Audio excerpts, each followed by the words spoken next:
Welcome everyone to the Fun at Home Table read. Tonight we are tackling one of the oddest, I think, stories of an unmade film throughout the years. We are tackling James Cameron's adaptation of Spider-Man. This was almost made pre-Sam Raimi, so let's see what James Cameron had in mind. Let's just start introducing ourselves with our cast and whatnot.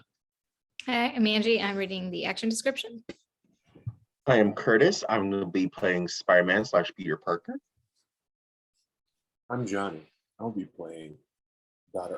Octor? Dr. Otto Octavius.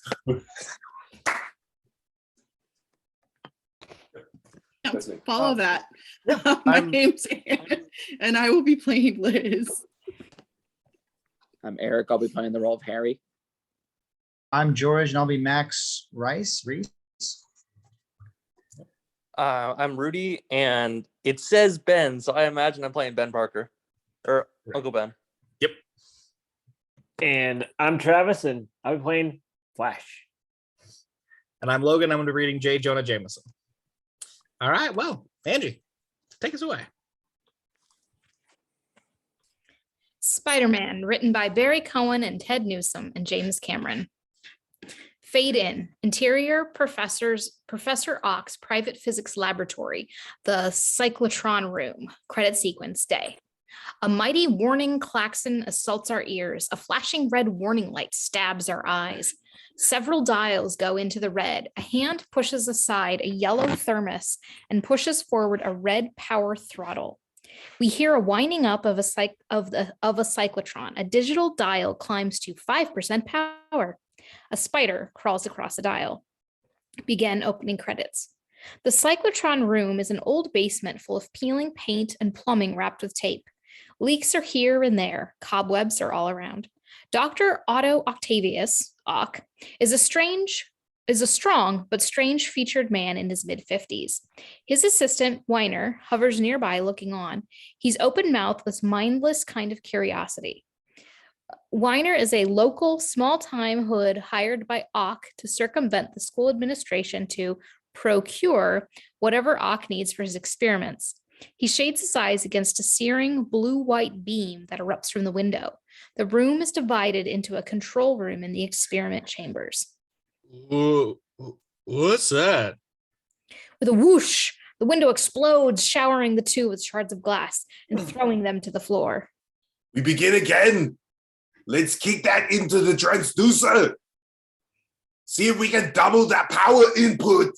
Whoa, Doc, wait a minute. But Ock is already at the throttle. The cyclotron whirls up, the lights go on, louder, brighter than before. Ock looks through the broken window into the experimental chamber. The power dial inches upward. 8, 9. The blue-white light is blinding now. The whine pitch is shattering. End opening credits. Okey Dokey! The power dial hits 10. Exterior, Empire State University, day. As students go to class, the sound of the cyclotron spills out of the Science Center onto the grounds of Empire State University. We see Peter Parker, a pleasant-faced senior who's among the top in his class. Sincere and serious, he has yet to develop a way with women. Hi, Peter. Liz Allen is also a senior. She's beautiful and intelligent. Oh, hi, Liz. How you doing? How am I doing what? Peter, wait up. Harry is the school nerd, a quirky kid who, like Peter, can be a little backward around girls, especially pretty ones like Liz. Would you excuse us for a minute? Despite Peter's protesting body language, Harry pulls him away like a conspirator. What is it? What? Did the Astrophysics Journal really accept your paper? Yeah, well, I got some data, but they've agreed to publish it when it's finished. You know, it's my calculation on the planetary conjunction. And its influence on the anti-force, isn't it? Yes. Look, Harry, I'm busy with... Yeah, you and the rest of the class. Everyone is busy with Liz. Peter. A hand reaches in and smacks her bottom. Hiya, cupcakes. Flash. They kiss and walk away. Oh. And And Flash is the busiest of them all. Come on, Harry. We'll be late for Octavius. Harry makes a gesture dismissing Ock as crazy. Ock is nuts, don't you agree? Ock is a genius, Harry. Crazy, yes, but a genius misunderstood and unappreciated. Interior cyclotron area hallway day. It is a basement hallway full of lockers with which students are banging open and shut as they put stuff in and take stuff out. In their midst, a man is banging on a door marked cyclotron room, authorized personnel only. Professor Razumov, 60-ish, respectable, a good old-fashioned professor. He's the head of the physics department. With him is Alexander Thorkel, a 40-ish WASPA school administrator. For a scientist as crazily focused as Ock, Thorkel is a natural enemy.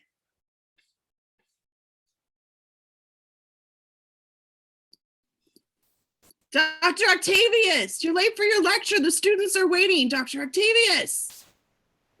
Your friend is impossible. Professor Rosmov, I told the board we should let him go. The light above Thorkel's head explodes. Then all of the lights behind him explode in succession. Thorkel and Roz look amazed. What's he doing in there? Not his crazy experiments again. You mean his anti-force theory? One day they'll give him the Nobel Prize for it. Meanwhile, he is demolishing our university. Octavius! Open the door. Interior Ock's lab. The anti-force experiment has now reached its limit of electronic overload safety. Therefore, Weiner, you will disconnect the overload safety device. 4 Waldos, 3-fingered, snake-like mechanical arms suddenly thrust themselves into the chamber and began working, each at a different task. Ock is acknowledged master at manipulating these Waldos. He flicks a switch and a searing blue-white beam lances down from a focusing cone and strikes a gram weight marked 1 million, illuminating it and filling our ears with a splitting buzz tone. The knock on the door grows louder. Weiner comes up behind Ock. Oh, Doc, someone's at the door. Classic and scientific mind. And they stick me in the basement with this third-rate cyclotron. Insert the dial marked relative gravity reads 1 million, but suddenly snaps to 0.999999.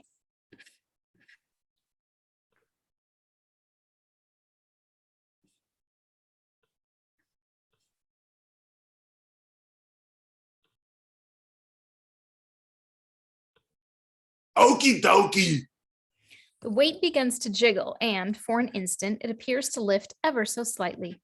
Interior College Physics Lab Day. This is an enormous room, 100 lab tables. The yellowing smoke of 1,000 experiments hangs in the air. A huge American flag dominates the back wall. Peter, Harry, and Liz set up their tables. Flash reads the Daily Bugle sports section. Peter can't take his eyes off Liz. When she looks back, he looks down at his gear. What is it, Peter? Nothing. Interior Ock's lab. Weiner opens the door and sees Roz and Thorkel waiting impatient. Yes, gentlemen, can I help you? Tell your boss that his class is waiting. You better tell him yourself. Thorkel looks at Roz, who waves his shoulder. Then they both call. Professor Octavius! Professor Octavius! Professor Ock turns and looks at the bewildered men. Gentlemen, come, you must see this. But your students. The imbeciles can wait. I have better things to do than to teach introductory physics, Rosmov. Undergrads are kindless adolescents. You see, he is impossible. Thorkel, you are the dumbest administrator a university has ever had. Don't go, Thorkel. Come, look. He starts to play his machine's handles and buttons. The university pays you to teach something to your students. Interior College Physics Lab Day. What do you mean, nothing? Or do you mean something but you won't tell me what it is?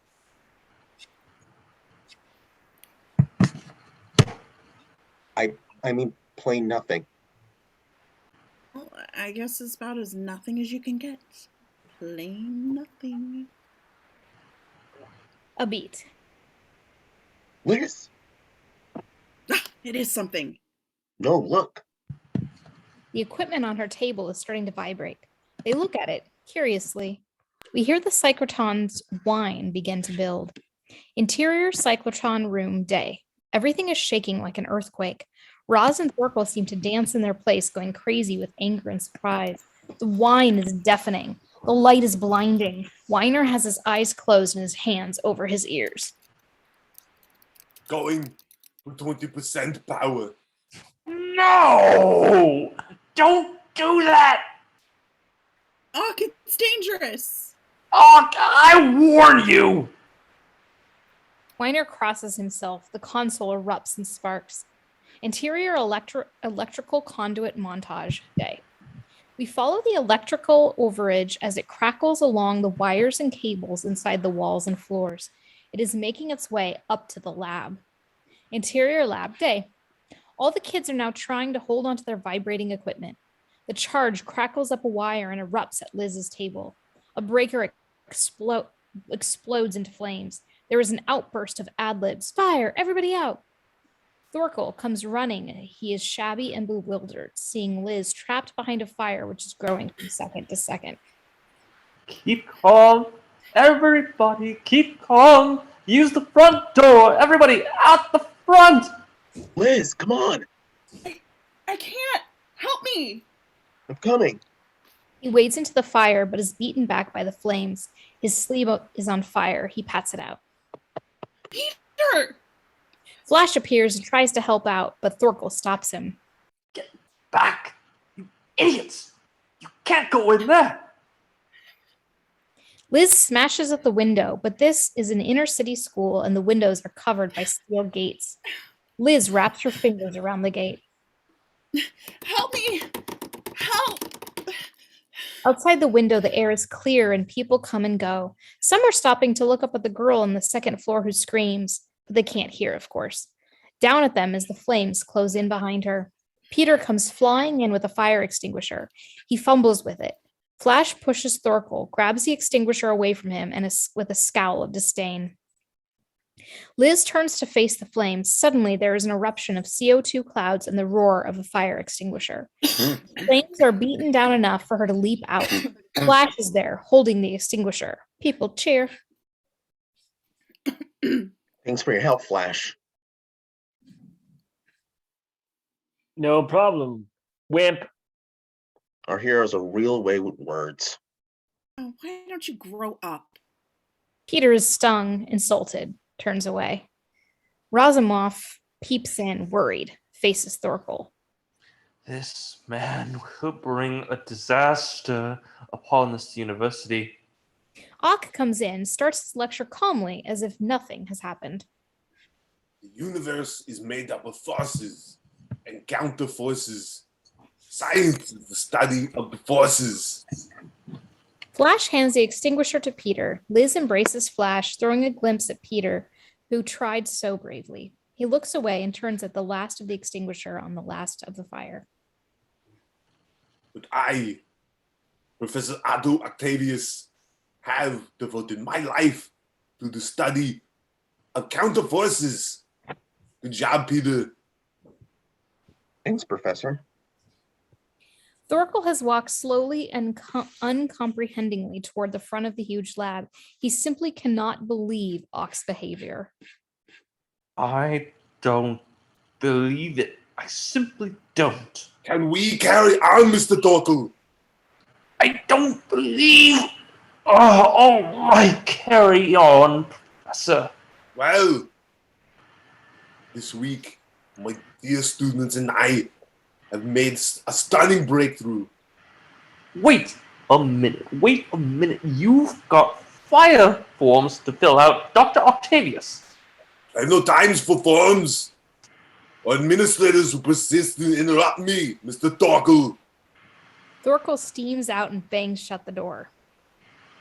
I now believe it's possible that these counter forces can be collected the way that magnifying glass collects sunlight and focused into a hard beam. I call Weiner. Weiner backs away from the blackboard to reveal a word that Ock has scrawled in large letters. It says, anti-force. I call it anti-force. Ock is plugging a huge cable into a small lucite box with a silver ball inside it.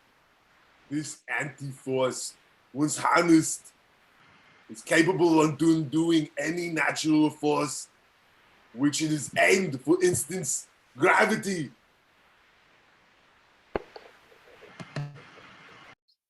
Liz scribbles down a note and mouths the word gravity. Then she turns to Peter.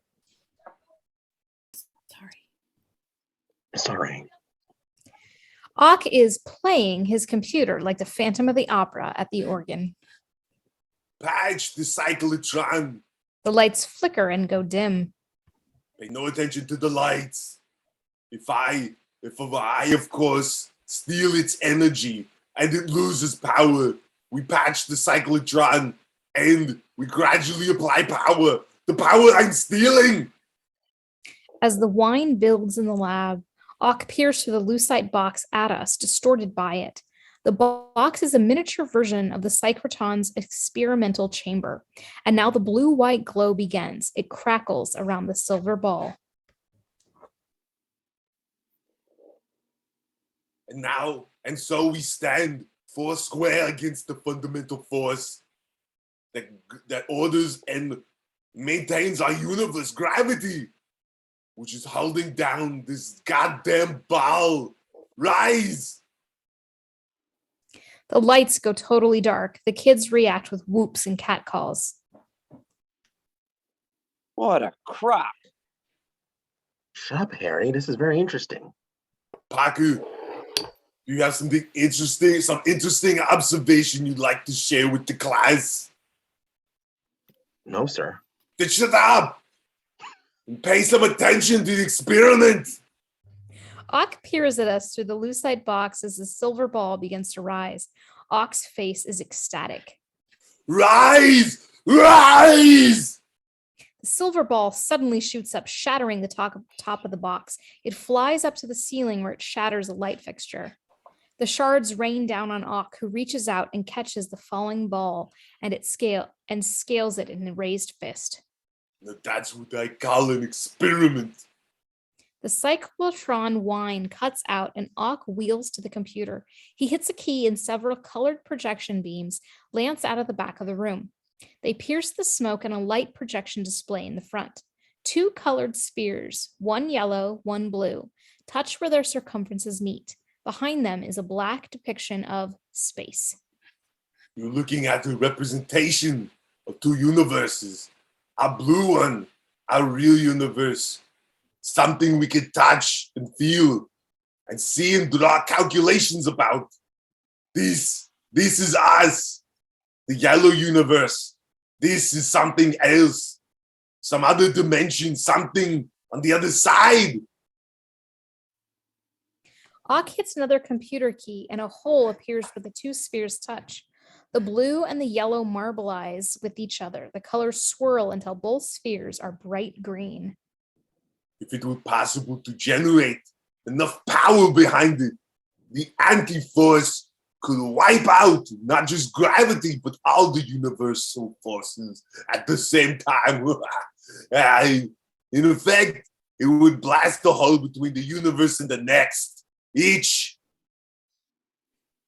would flow onto each other. No blue universe, no yellow, and finished, over. That sounds like a scenario for the end of the world. My girl, it is. It would mean wiping out everything that's known and letting everything that is unknown. Isn't that a little dangerous? Don't worry yourself. True interdimensional penetration is purely theoretical, but one day, maybe in the 21st century. Interior basement hallway, day. Peter, Liz, Flash, and Harry all take books from their lockers. Look, it's just, I don't know. When you and Flash go after each other like that, He's not my type. he doesn't have to be. Check. And besides, he's not that bad at all. Peter looks at Flash, who's a few lockers down. Flash has taken a football from his locker and is spinning it on his finger with great joy and concentration. You don't get nicknamed Flash because you're a rocket scientist, Liz. Give it up, Parker. You'd die for a nickname like Flash. Yeah, of embarrassment. Kim comes by and leans seductively by her locker. Kim is a ripe one and hot, hot, hot. Hey, Flash. I'm scalping a pair of the Midnight Madness wrestling match tomorrow night. The Slammies? I'd kill for that. Would you pay $125? Well, gee, can I tell you tomorrow? You snooze, you lose. Hi, Liz. Kim, you know Peter and Harry. This is my new roommate, Kim Nixon. Kim is pulling her pet, a foot-long salamander, out of her locker. She wraps it around her neck and turns to the boys. They go bug-eyed. Hello, Peter. Hi.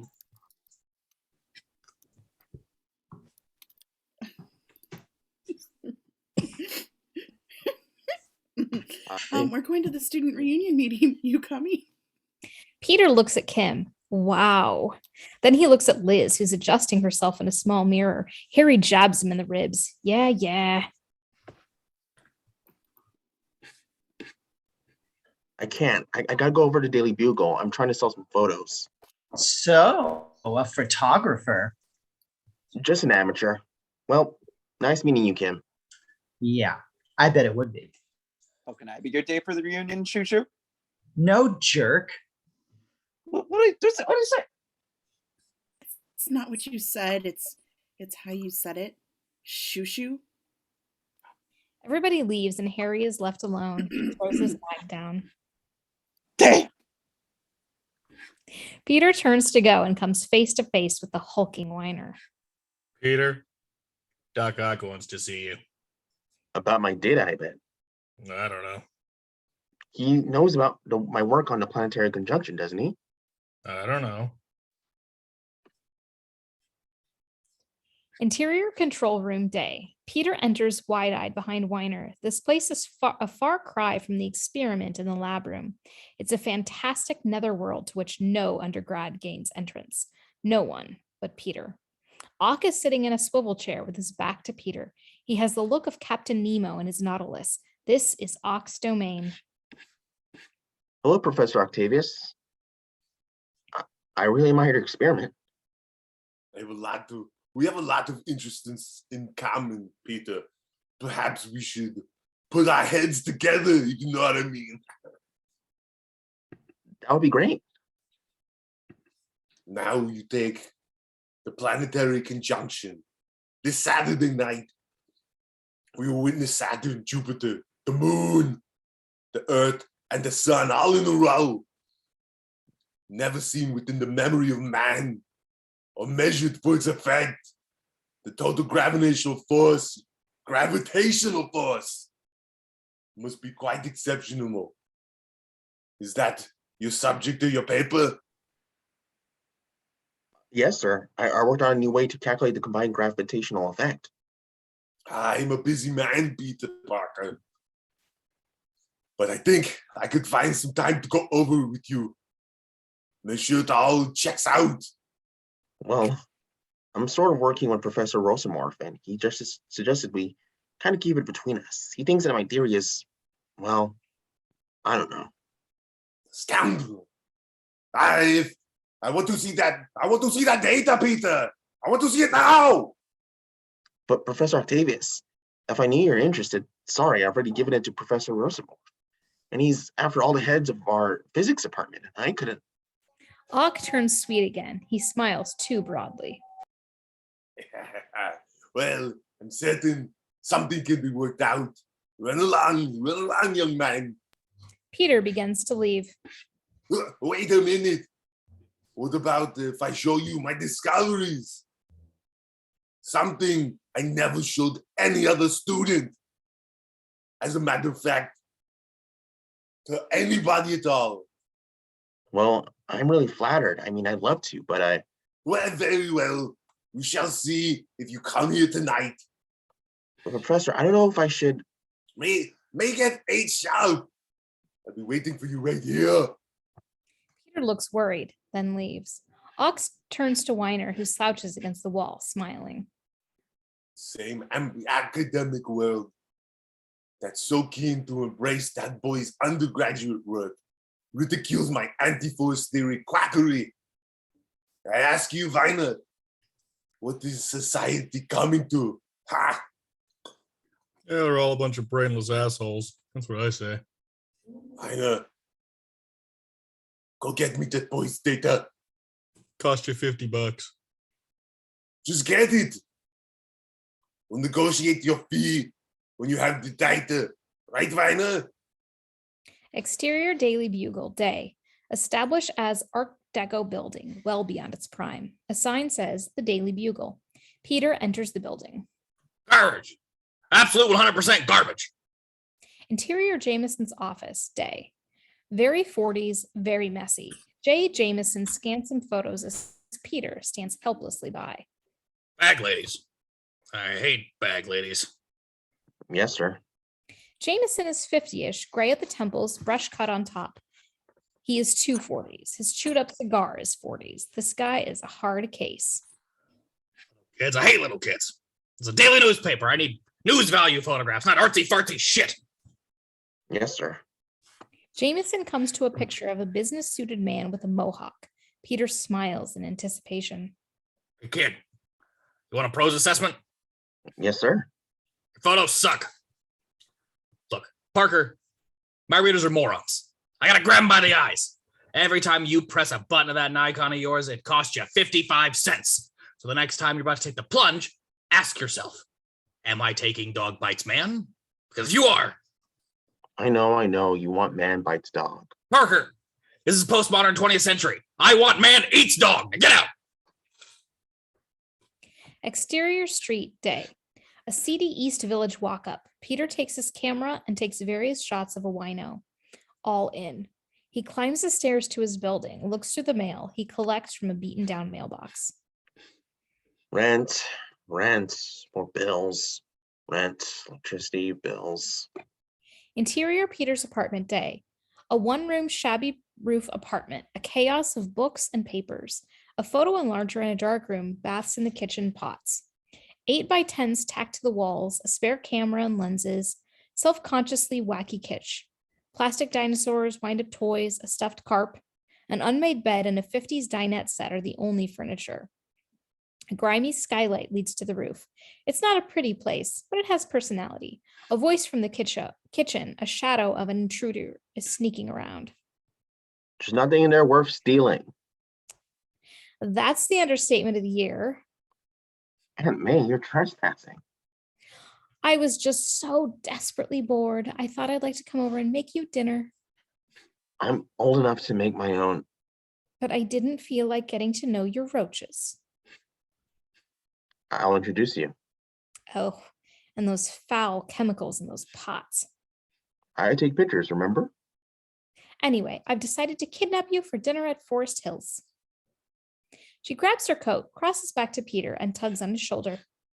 It's Friday night. Yes? Do you have a date? No. Then come on. Interior large computer lab, night.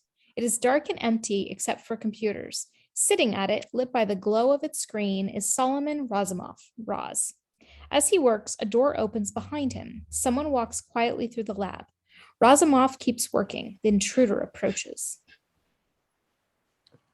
Professor Razumov, what happened here?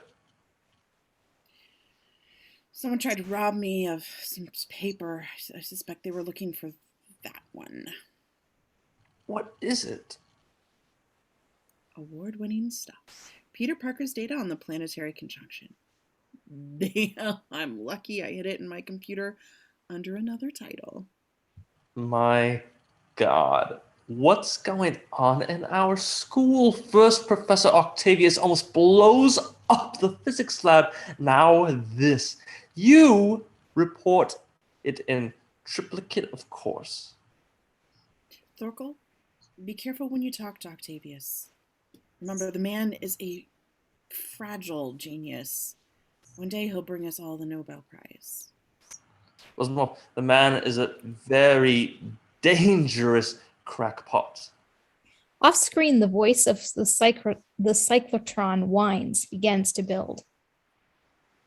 That's him again. He's working day and night. I tell you, the man is very dangerous.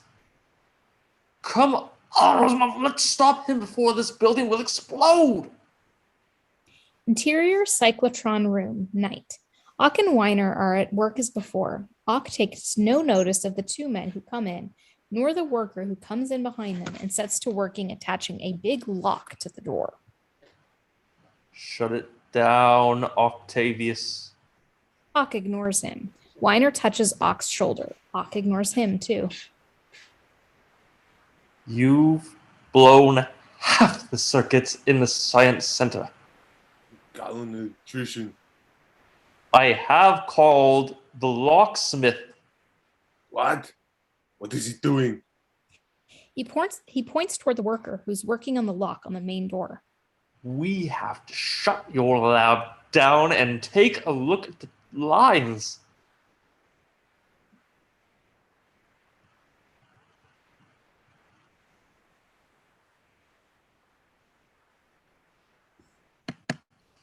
This meeting is being recorded. Please, Otto, we must lock it up. You're denying me access to my cyclotron. You bet. Ock glares back and forth between the two men, the worker and Weiner. Then he pulls back the red power throttle. The whine descends. The Waldos pull back and dangle from their panel. The whine dies. Okey Dokey.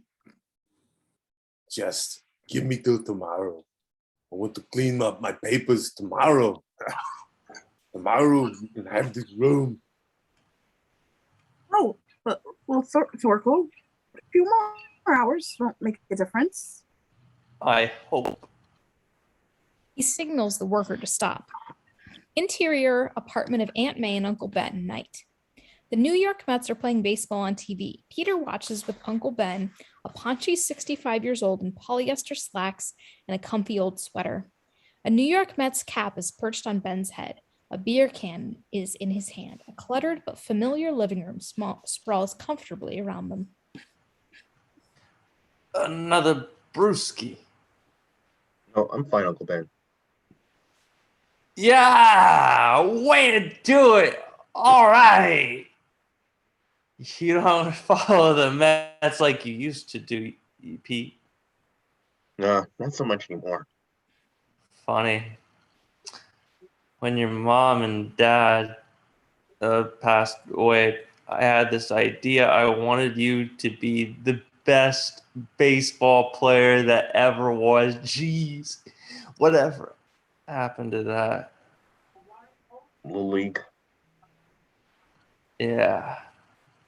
Babe Ruth, he wasn't. Aunt May enters. It's on the table. Turn off the TV. Ben nods, rises sluggishly and slowly, and turns the sound off only. Peter moves toward his aunt in the doorway. How's that girl you told us about, Peter? Liz? She's great, but she has a boyfriend. Interior dining room, night. Peter passes Aunt May and takes his seat. A boy your age should have a girlfriend. Aunt May, she has a steady boyfriend. Peter, any girl that's worth your attention is of course going to have a boyfriend. But if she really gets to know you and what you have to offer, you get my drift? Look, just leave him alone, okay? When he's ready for girls, he'll be a holy terror. It's in his blood. Look at now you're fixed for money, Maybe I can help you out. No, I'm all right. My scholarship covers almost everything. I sell some photos here and there. Today, my physics professor asked for some of my work. He wants to study my data. They might publish my work in the science magazine. That'll bring me some money. Publish your work? You hear that, May? Yeah, in fact, I have to leave a little early tonight to meet Professor Octavius. He offered me to be his assistant. Whoa! Did you hear that, May? Oh, Peter, you promised you'd spend the night. I can't, Aunt May. Professor Octavius wants to discuss my new findings. Peter, what you should be finding is a nice girlfriend. Interior basement cyclotron room night. Weiner is eating a large sandwich and drinking a Coke.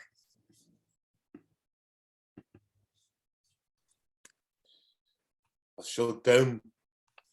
Closing the cyclotron on me. Weiner. Yeah, Professor? Where is he?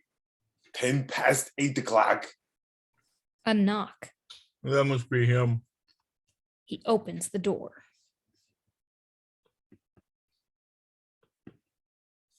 Good evening. You're late. Weiner, go outside and get us something to eat. And don't steal it. Just buy it. I'll reimburse you. You want anything, Parker? No, thank you. I just had dinner at my aunt's. Piss off, Weiner. Weiner leaves. Peter wanders around. He goes into the experimental chamber. He overlooks the spider, which is scuttling away, and crawls inside the open window and into the chamber. Okey Dokey, Parker. Would you like to take Weiner's place? I mean, be my assistant. Well, Professor, that would be a great honor, but I'm already working with Rosamov, he's an imbecile. Don't you understand, kid? What I'm about to do is to uncover the greatest discovery since Einstein came up with his theory of relativity, the anti-force. Wow, the theory of the anti-force? You should go for a Nobel Prize, Professor. Noble schmalble. I'm going for a much higher prize, a bigger prize, kid. Okey Dokey. Let me show you, kid, what I've got here. Ock begins the experiment. We move in past the shattered window. We see the spider crawling on the chamber's gear. Present maximum anti-force power to date is 38% of the theoretical limit. And I've passed the variable in the particle wave accelerator. Now I will now try and reach 50% power. You know, if your paper has any value, I can use it to get the power I am missing to create the anti-force to break through and beat any other form of power in any known universe. Capiche? Sorry, Professor, I can't do it. I gave my word to Professor Rosenberg. Ock is angry. Ock now sees the spider. He shoots out a Waldo to try and crush it, but the spider is too fast. The Waldo slams against the wall of the chamber. He starts to push every button or switch in sight. A deafening whining starts. An urgent warning tone causes Ock to look at the relative gravity dial. It is at 4.99999 kilograms, but suddenly the numbers start to tumble rapidly. Insert the glowing 5 kilogram weight. Insert the power dial. Read inches toward 50% power. 50%! Anti-force, 50%! That's all I'm missing, Parker. We could be rich together. Sorry, I better go now. You'll be sorry, Parker. Peter leaves. Another urgent warning tone causes Ock to look at the monitor screen. On it, flashing red, is the word overload. Ock pushes the red throttle power forward. The whine increases to pulse and throb. Interior experimental chamber night. Incredibly lit, the spider is dropping on the shimmering web strand down toward the 50-kilogram weight, which now glows in time with a throb and pulse. Interior, the control room, night. The monitor is flashing. Maximum overload. Shut down. Ock continues with the experiment and then sees the spider. You get out of there, you creeping! He tries to shove the spider with his hand. Interior experimental chamber, night. Through the blue-white, we can barely make out Ock on the other side of the shattered window. He sends 2 Waldos after the spider. The spider evades him and jumps onto the professor's back. It then climbs onto the professor's neck and bites him. No!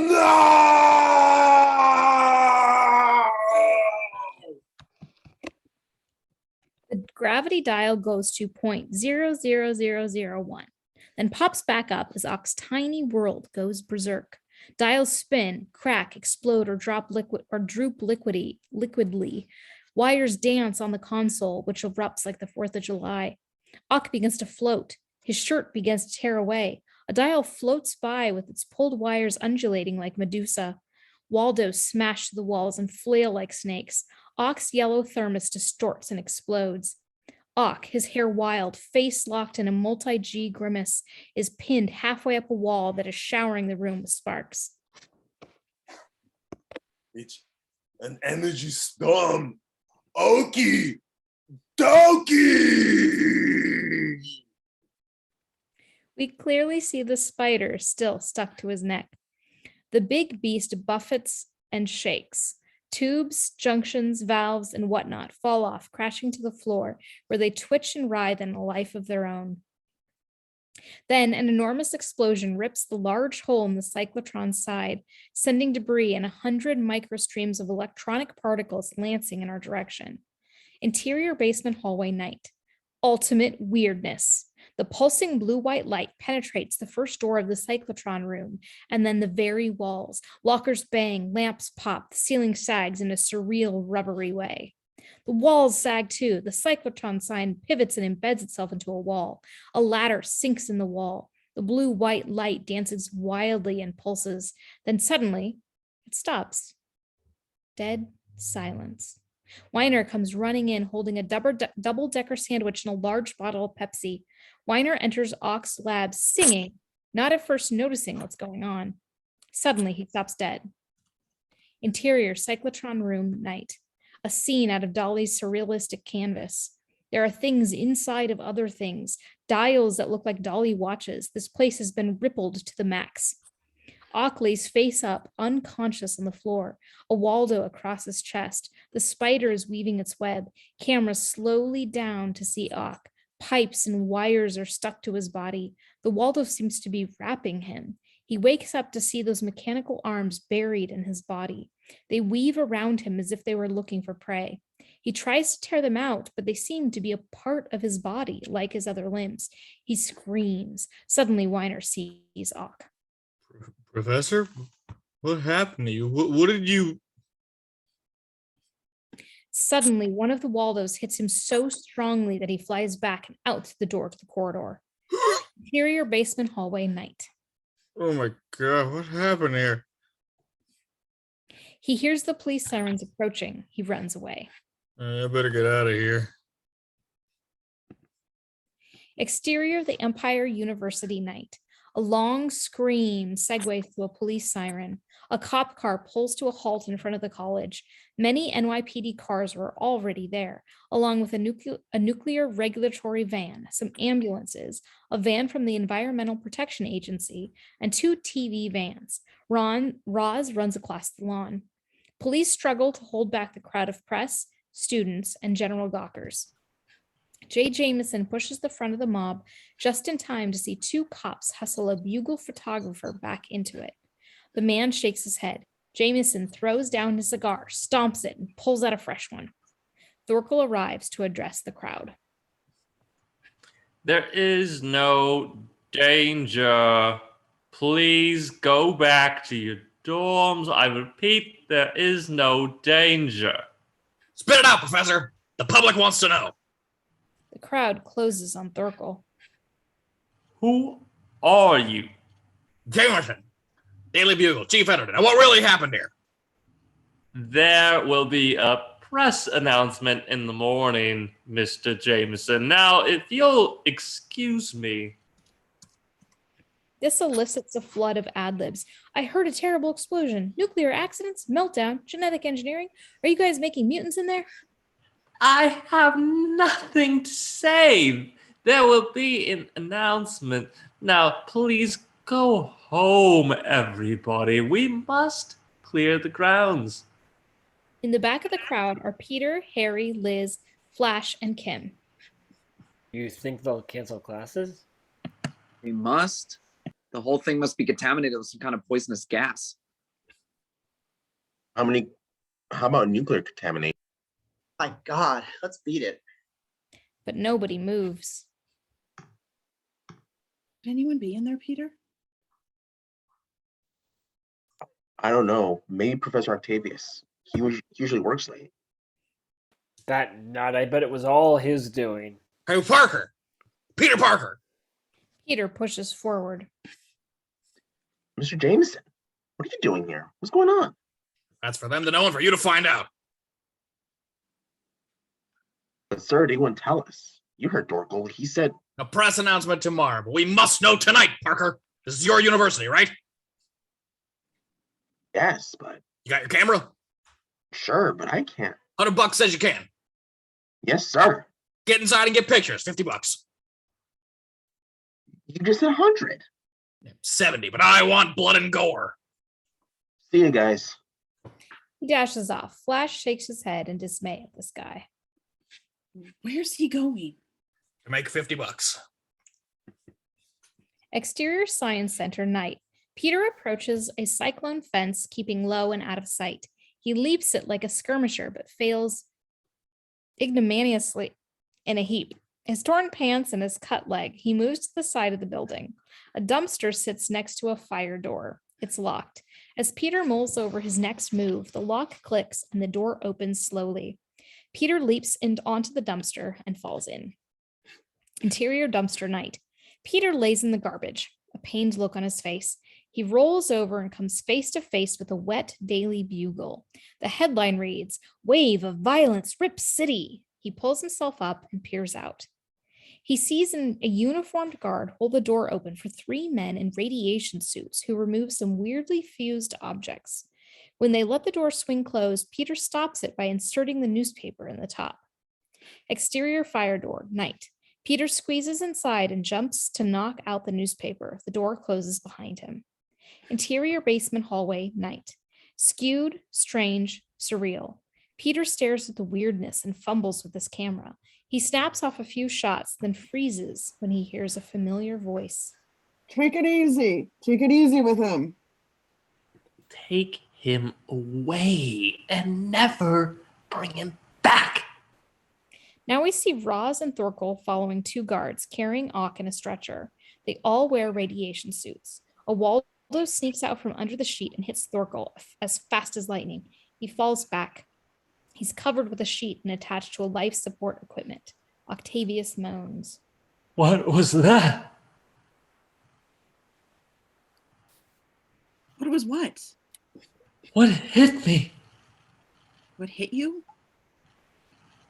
I don't know. It was so fast. You're going to be fine. Otto. Peter gets off a shot and ducks into the men's room, leaving the door ajar for a peek. Waldo slips down from the sheet. Peter's eyes go wide at the sight. What the hell has happened here?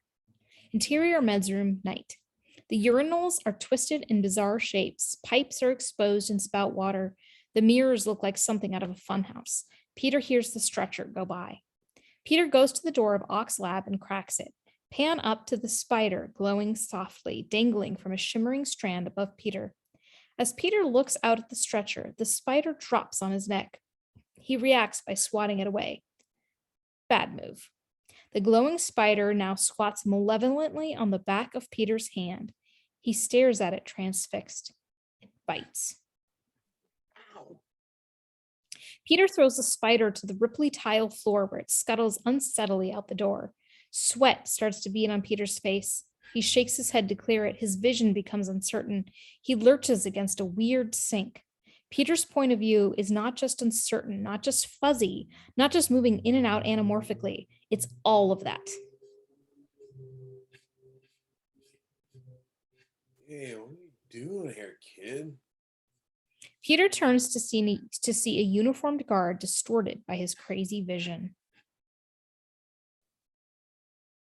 I feel funny. Hell, I ain't laughing. Get out. Just get out of here. Exterior fire door, night. It bangs open. The guard throws Peter out and then throws his backpack at him.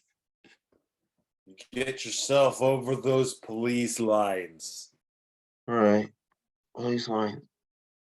Exterior university night. Peter melds into the crowd. As in a dream, Jameson appears at his side.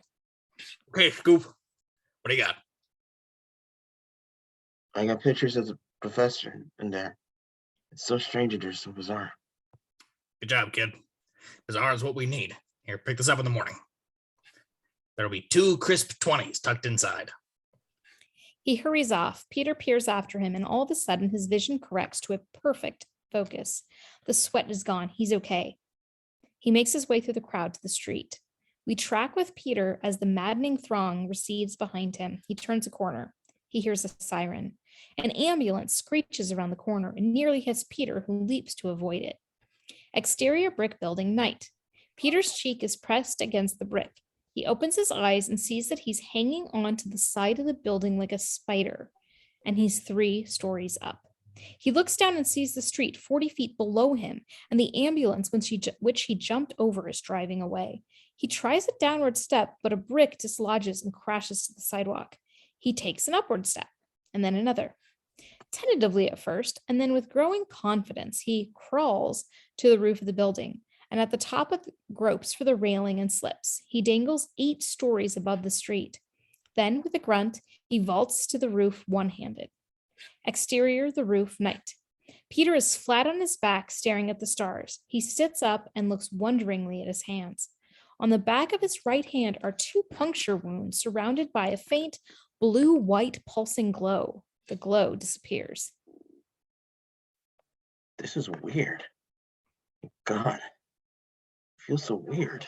He leaps to his feet. He flexes. Feels weird. Good weird. In fact, great weird. He tries a couple of jumping jacks, and on the 3rd jump, he soars into the air. Very weird. The great bespangled New York City is a backdrop as we see Peter jumps and turns and does loops in the air.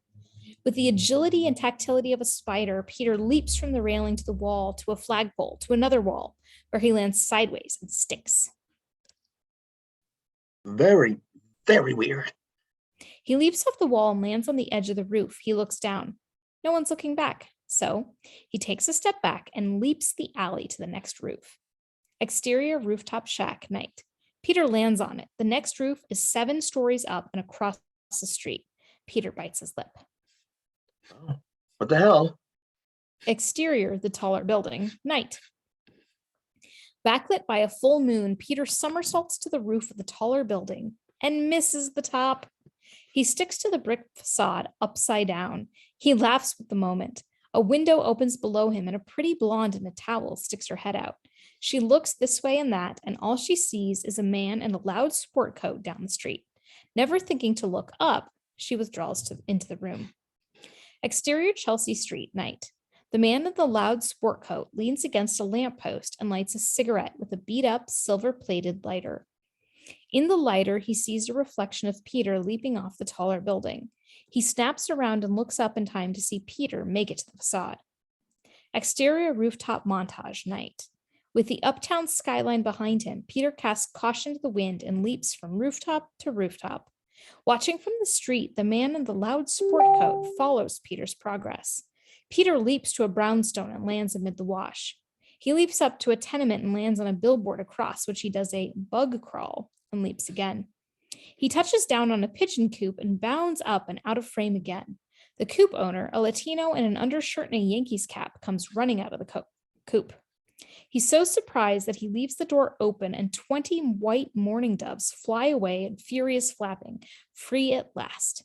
The Latino lets out a stream of Hispanic expletives and complete with the appropriately obscene gestures. Peter slides down a cable to a lamp post and swirls down the pole to a phone booth. Exterior phone booth night. Peter comes face to face with the man in the loud sport coat. He gives Peter his card. You're a kid who's going places, and I'm going to point you the right way. Max Reiss. Models, strip dancers, escort girls, blue movies. Oh, sorry, wrong card. Max Reiss, talent management. It's a big outfit, got a lot of departments. Yeah, well, why you approach me? I'm not. Oh, yes, you are. Very talented. The 3 questions of show business success. 1, do you think you possess a unique talent? Well. 2, what are you going to do with it? Well, I don't know. 3, how much money you got in your pocket? 10. You invest half of that with me and I'll make you a star.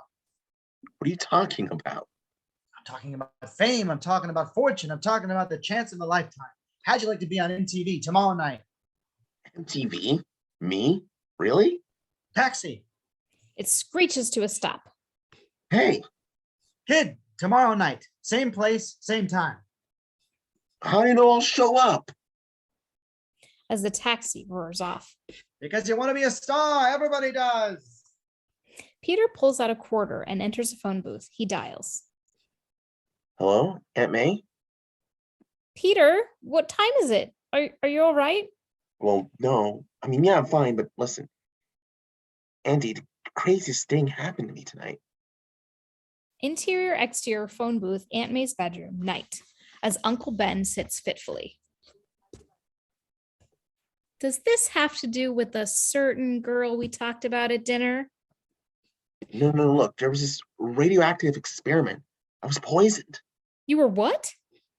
I was bitten by a bug. Oh, I get it. You mean the love bug. No, a spider. Peter, did you at least talk to her? Aunt May, listen to me. I got bitten on the hand by a poisonous spider. She bit you? No, I was in the bathroom and... Oh, you did it in the bathroom. Peter, this is craziness. Why don't you use your bed? You're up all night. You're in the radioactive labs. You never take time to eat or sleep. Am I right? Yes, Aunt May. Interior phone booth, night. Did you eat something today? Yes, Aunt May. Okay, Peter, go back to bed and remember we love you. And I love you too, Aunt May.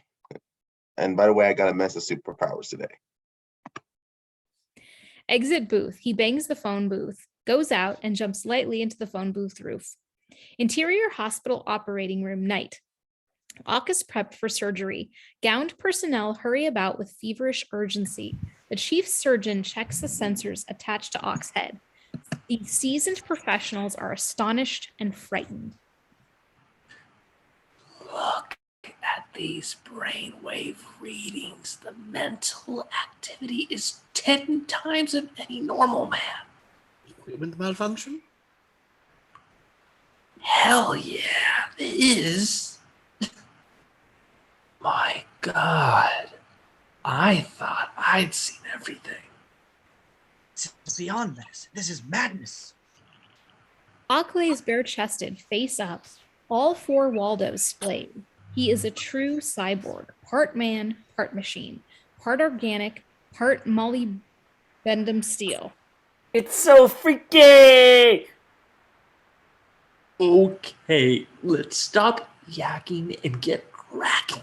I want to go in the upper thoracic, then we'll work our way around. Hang in there, man. Insert the Waldo nearest, the slap moves ever so slightly. The triangular claw rotates a quarter turn and then turns back. The nurse sees it and screams. Nurse! Number 7 scalpel. Arthroscope. Stand by. Read out. Parameters in progress. Let's go in. You all right? Yes, yes, of course. Everything's online. Scalpel. No. A larger one. The largest we have. She slaps a huge one into his palm. He takes a deep breath and goes to work. Masked heads gather around him. The scalpel is poised at the line where the skin meets steel. We make an incision. The instruments go crazy. Warning bells and buzzers sound. Kill the alarms! It's going off the charts. Waldo flashes around the steel leg of the operating table and clanks tight. Mop! Sutures and clamps! Hurry up! We're losing him. Defibrillate. A heart machine is rushed in. They work frantically. Zap him! Stabilizing alpha waves. Surgeon 2 applies the cardiac shock pads. Interior hospital room, day. You have a visitor, Doctor. She leaves Ock and Thorkel alone. Octavius, I'm afraid I have bad news for you. Cyclotron is damaged. What used to be the cyclotron was permanently shut down this afternoon. But my work! Your work is a disaster. Look at yourself. Myself? They don't matter. Nobody matters anymore. To enter a new dimension, we must first destroy our own. What are you saying? Ock gets off his bed, throwing away his sheet, waving with his 4 Waldos and 2 arms. Destroy life. Life is insignificant. Bags of sleepy, sluggy flesh. What do you say? Oh my God. What are those horrible Things sticking from your body? Uncle, if I told you that for one moment in time I broke all the laws, for one brief, glorious moment I broke through to the other side. I saw, I felt, I became creation. What on earth are you rambling about? Destiny! My destiny! See, it all so clearly now. Universal destruction, yes. All I need is the power. Then I can destroy this illusion you all call life. It is my destiny to lead us to the light. You're a madman. And you are a fool. I will end the universe as you know it, and in that final moment, I will have my eyes off while you're kissing yours goodbye. Goodbye is right, Octavius. You're fired. Sacked. Canned. You are history, Dr. Octavius, and I couldn't be more pleased to be the first to tell you this good news. Waldo shoots up and grabs Thorkel by the throat. He gasps and screams silently as the telescoping Waldo lifts him off his feet. He rises until his head is just inches from the ceiling. Let me down, Ock, you crazy monster, let me down. Then Ock smiles and slams Thorkel's head through the ceiling. Plaster rains down. Thorkel's legs scissor and kick and then go limp. Ock throws his dead body on the bed and covers him with the white sheets. Okey Dokey. Interior taxi, night. Through the window of the taxi, we see Madison Square Garden. As it pulls up, a sign reads, Midnight Madness, MTV's Rock and Wrestling Slammy Awards. The taxi comes to a stop. MTV Wrestling? That's the place. Pay the man. Max Reiss gets out. He's carrying a box. Look, Mr. Reiss, I'm not real interested in watching a wrestling match. Who said anything about watching a wrestling match? You're here to win a wrestling match. Me? You must be kidding. Reiss hustles Peter inside. You hop around, the way you did last night. Your opponent gets tired, he falls down. The ref counts to 3, you win, and we pick up $1,000. Interior Catacombs, Madison Square Garden night. We can hear the crowd screaming at something in the background as Reiss leads Peter to an employee washroom and shows him the box. You're really going to love this. Look, really, I don't know. You don't have to know. I know enough for both of us. Change in there. What is this? A costume. Something that fits your talent. Go put it on. I'm sure you'll like it. He slaps the box against Peter's chest and all but pushes him inside. Interior washroom night.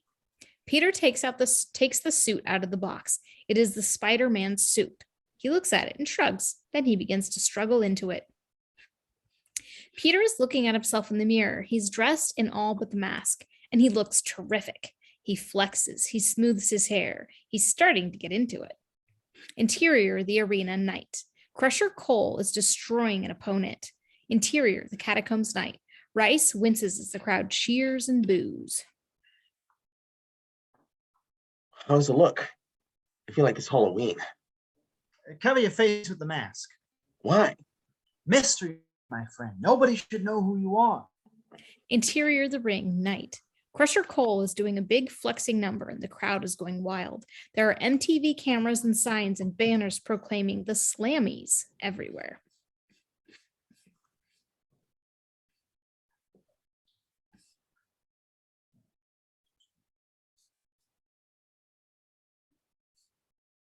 And now, a new challenger for the $1,000 fight, weighing in at 150 pounds from parts unknown.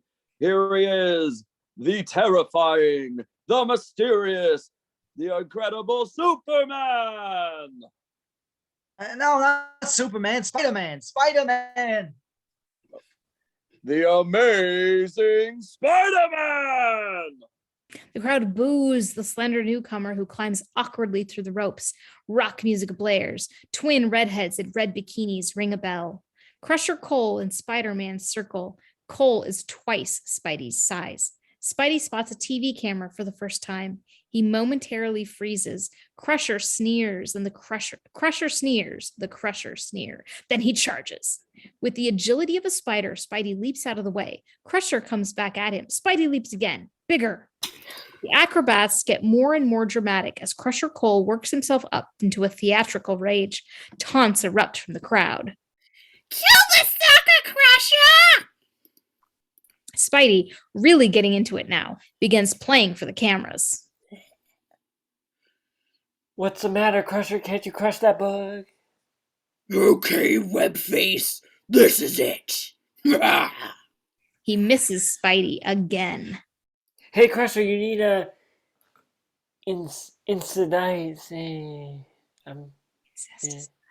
insecticide. Interior Liz Kim's dorm room night. Liz's side is all schoolwork. Kim's is all rock posters and stuffed animals. Liz is curled up doing homework. Flash and Kim sit on the edge of the bed watching the Slammies on MTV.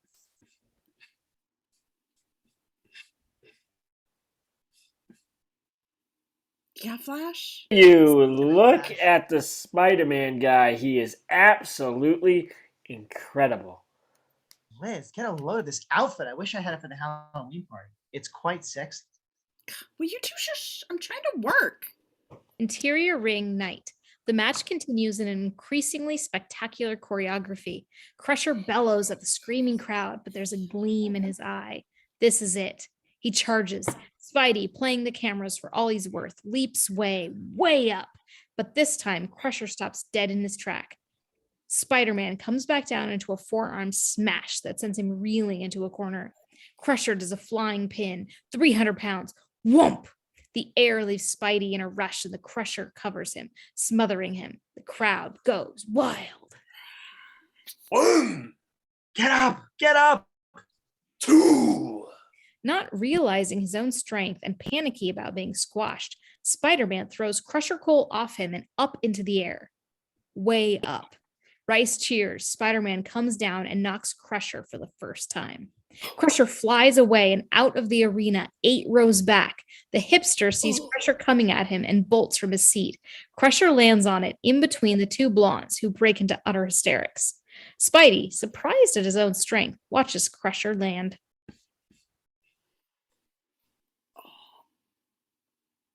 My back. Ladies and gentlemen, history is made today. And we have here the first man to win $1,000 against the mighty Crusher. The ref raises his hands in victory. The crowd boos and debris rains down, but some in the crowd cheer wildly, recognizing the new sensation. Spider-Man steps down from the right as Reiss leads the cheers. Max, am I really gonna get 1,000? We are gonna get 1,000. Peter turns with Reiss and comes face to face with Crusher Cole. 2 ominous beats. Who are you, kid? I'm Peter Parker. He's Spider-Man, and I handle him. Whenever you want a rematch, call me. Next time it's gonna be 10,000. What do you say, Crusher? Oh, look, Mr. Crusher, I'm really sorry about what happened in there, really. Well, I don't know what happened to me tonight. I really don't know. Oh, I know. You lost. Big man, you lost to the amazing Spider-Man.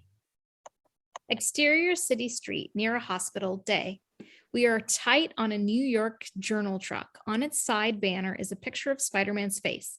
Headline, Who is he? Mega Smash Hits MTV. The truck pulls away and we see Peter, Liz, Harry, and Kim standing on the sidewalk waiting to cross. Peter is rocking on his heels and smirking. You know who that is? Yeah, he's some clown we saw on TV last night. Boy, does Flash think he's hot. He does. He does. I love wrestling. It's all fake. Do you really believe this little guy in the stupid Spider-Man suit beat the Crusher? Hey, we better rush. Visiting hours will be over soon. Interior hospital corridor, room, and day. The nurse leads Peter and Liz and Harry into the room. Dr. Octavius, you have visitors. Dr. Octavius. We hold for a beat. When Liz takes a step forward to look around, we expect the worst, but nothing grabs her. Peter sees a pile of plaster on the floor. He looks up and sees the hole in the ceiling. Liz and Harry look up too. Ock is not there. Ock is not here. My God, what happened? I'd better call the doctor. You better call the police. Ah! Kim screams. Interior corridor to Ock's lab, day. Ock hiding his Waldos under a white hospital robe. He stalls until he reaches the door. Then one of his Waldos peeks out and snaps open the new locks on the door. Interior control room, night. Ock in a white hospital robe walks through the surreal debris. 2 Waldos reach out and sense the ripples on the opposite walls. He runs a hand through his hair. What a wreck. What a useless, wasted wreck. Okey Dokey. We rebuild you, my damaged darling. Bigger, better, hotter. World-class super cyclotron. He hears a noise behind him and reacts. And here comes Weiner, bedraggled, shuffling through the control room door. He eyeballs the incredible wreckage. There you are, Doc. Where have you been? Well, this place is messed up. Ock turns, Waldo's writhing. Weiner sees them and kind of ducks, remembering how he's hit by them once. Whoa, Doc. You look a little messed up yourself. Where have you been, you imbecile? I went to the wrestling. Wrestling? I went after the kid. You still want that Parker guy's data, don't you? Well, did you get it? No. But I followed him, but I lost him in the crowd. You lost him? You? I'll find him, Maestro. I promise. Soon. Maybe by tomorrow. So, how was wrestling? Fantastic. It was this new wrestler. beat the mighty Crusher. You won't believe it. A nothing of a guy calls himself a stupid name of the amazing Spider-Man. Yeah, would you believe it? Spider-Man, huh? Well, maybe you could go wrestle. Maybe I'll just go and wrestle myself one of those days with all my new arms. I'm sure I could beat Crusher or any other monster. Suddenly, Ock throws out his Waldo from under his long white coat, grabs Weiner, and lifts him in the air, smiles cynically and with cruelty. I will beat him, this Crusher. I will beat him or not. No, please. I mean, yeah. You beat him easily. Just let me down. Please. I'll do anything for you. The pocket data. Get me the pocket data, you hear? Exterior Peter Parker's rooftop, day. A camera is mounted on a tripod facing us. A timer winds down and it clicks. Reverse angle, camera's point of view. Spider-Man is clinging to the side of the wall. One like this, one looking really sincere. The white eyes narrow to a slit. Click. Suddenly, he spots Weiner climbing onto his roof. He hides. Weiner tiptoes into the roof apartment. Spider-Man jumps in and grabs him.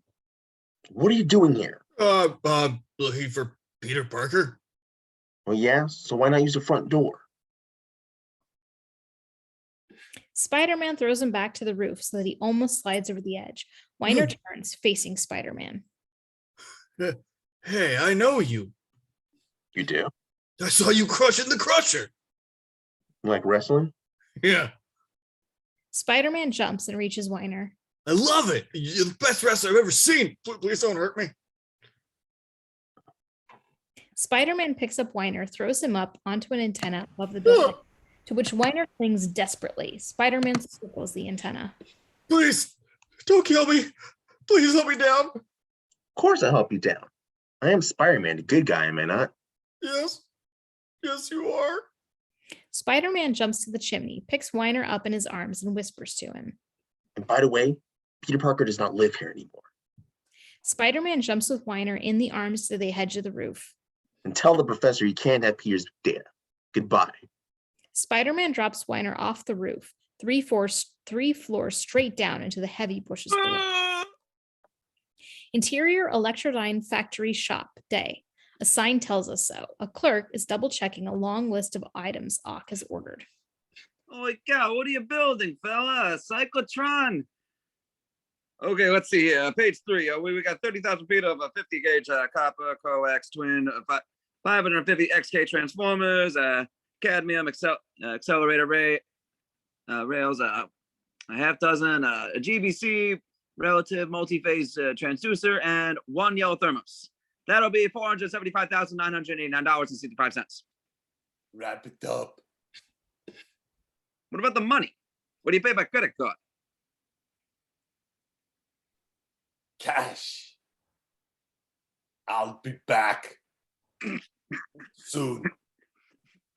Exterior street outside of a bank, back door, night. An armored truck rolls by and stops. 2 guards open the bank's doors. Suddenly, a Waldo smashes through the driver's side window of the armored truck, wrapping around the driver's neck and pulling him through the window. The shotgun goes for his weapon, but a Waldo smashes in and pulls the gun out through the window. 2 Waldos shoot out and attach themselves to the rear door. What's going on here? The Waldo knocks him over. Ock rips the door off. The truck is full of money bags. Cash. Interior Jameson's office, day. A photo assistant look on Jameson goes over Peter's latest photos. They are his Spider-Man shots. Doesn't he look amazing in that one? Look, he's flying in the air. I don't care if he flies at the moon. He's just another wrestler in a silly costume. Look at this, Parker. Right off the wire. This is the guy who hit that armored truck this morning. They say he has metal arms. Give me a picture of that character. Metal arms? Yeah, 4 of them. Ock? You web-faced weirdo. Just a joke in a Halloween costume. Don't make me laugh. He tears up Peter's Spidey photos. Get out of here. Don't come back without something I can use. Yes, sir. A mega baloney. A bug in blue tights. What's next? Journal said he was a mega smash in MTV. Interior cyclotron room, night. Weiner's putting on a clown suit. He fastidiously puts on his ratty jacket on a hanger and hangs it onto a pipe. The pipe turns into a snake. It is in fact a Waldo. What do you think you're doing? I'm going to the masquerade. It's Halloween tonight, Doc. Aren't you coming to the school ball? you could go without a costume. A Waldo whips around Weiner's throat. Ah! You're not going to any ball, clown. You're going to get me, Peter Parker's data. I was almost killed on my last strike. Look at all these bruises. I don't care if you come back dead. Just get it. Cost you $1,000 if I get it. The Waldo coil tightens around Weiner's throat. All right. Boss, please let go. Please. Just get it, Weiner. I'm running out of time. If you fail me again, you won't have to concern yourself with money anymore. Do you get me, clown? Weiner croaks his assent. Interior cafeteria night. It is all dressed up for a party. Lights, streamers, glitter ball, the works. Harry is dressed as a spaceman. Peter wears his regular clothes. You should have worn a costume. I told you to wear a costume. It's embarrassing. There's Liz. Liz is crossing the dance floor dressed as an Indian princess in a mini dress. Yeah. Roz, dressed as a cowboy, ambles over. Coyote partners. Hiya, Professor. Hiya, Professor Rosenhoff. Rosenhoff. Any word on Dr. Octavius? Nothing beyond what I read in the papers. Afraid he's not the same man we knew. You know, I've been digging through the notes on his experiments. Peter follows Liz with his eyes. She takes a seat at the table next to Kim, who wears a harem girl outfit with a salamander around her neck. Next to Kim is Spider-Man. Peter's eyes go wide. You boys must have had an extraordinary classroom experience. Yeah, yes, sir. Oh, I'm going to be a little late with my paper on the planetary conjunction, sir. Whenever you're ready, I'll look at it. I know it's going to be an important work. And Peter, take my hat. He hands Peter an oversized 10-gallon hat. It's a costume party, for Christ's sake. Peter and Harry make their way through the dance floor to the table. Peter can't take his eyes off Spidey.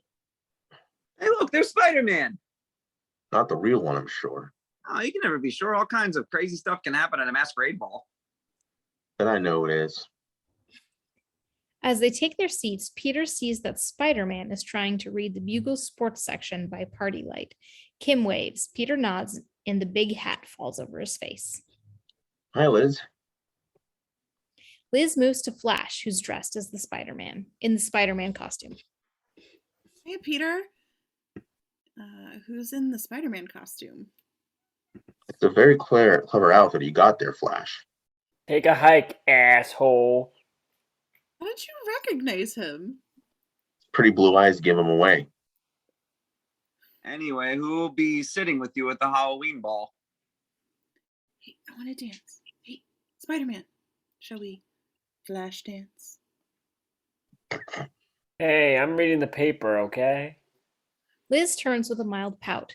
Nervously, Peter ponders his chance. Harry nudges him. Take her now. It's easy. Harry turns to Kim and does a clanking shimmy in a spacesuit. Want to dance? Shekareza? What?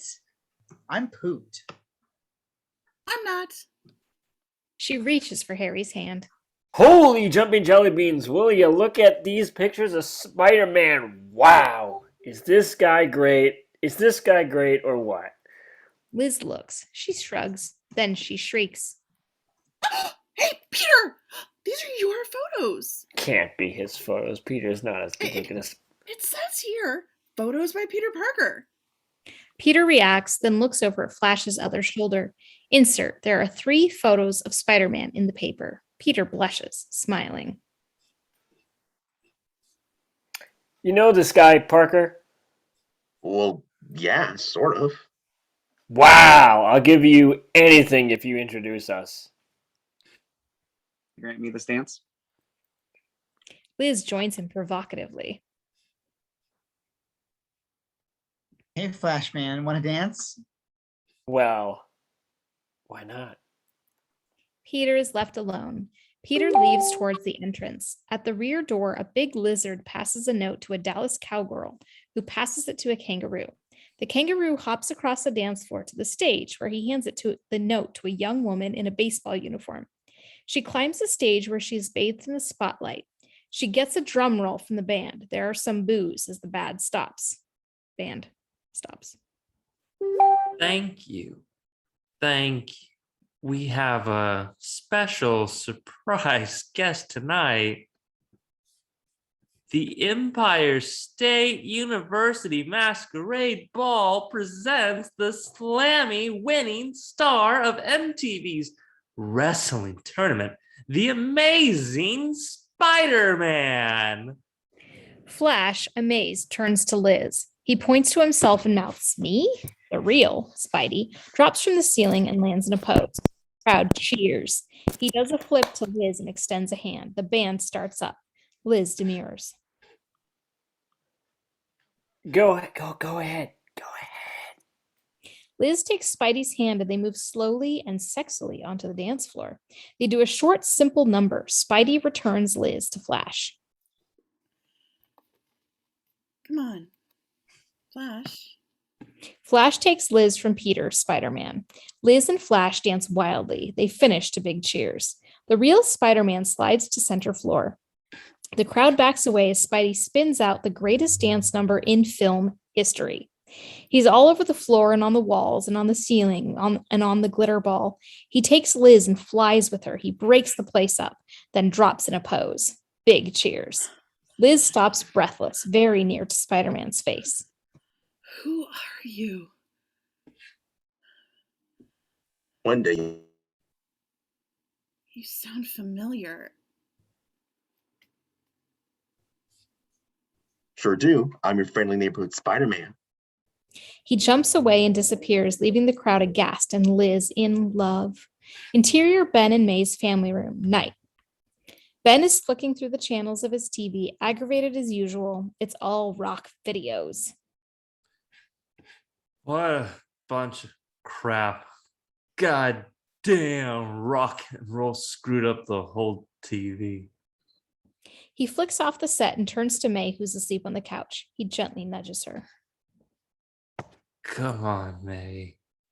Wake up. Go to sleep. Exterior taxi, night. It enters the East River Drive. Interior taxi, night, as the city rolls by. Hey, can't you go any faster? What am I in a race? I don't know. I get this tingling in my brain, like some danger's lurking just ahead. I worry about Aunt May and Uncle Ben. Your family? Well, they're kind of my parents. They raised me. I lost both my parents in a car accident. Please step on it. Step on. So now you want to kill yourself in another accident. Not with me, boy chick. But I'm telling you, I've got this. Tingling, I know. And I got ulcers. Everybody's got something to worry about. Please, faster, please. Okay, you asked for it. Exterior of the street, night. The taxi skids and swerves like crazy, bumping into everything in sight. Interior Ben and May's bedroom, night. A glass shatters. Aunt May sits up in bed with a start. What's that? What? It's nothing. Go to sleep. Oh, I'll go look. Go back to sleep. Interior Ben and May's kitchen, night. Weiner is going through the drawers. He finds a nice bone-handled knife and pockets it.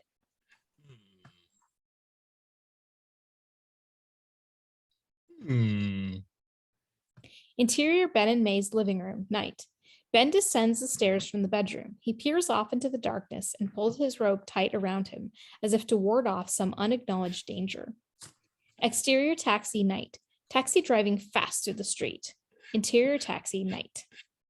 Some crazy kind of town, huh? You hear about that holdup? The guy with the 6 arms? Hey, I see it all on this job.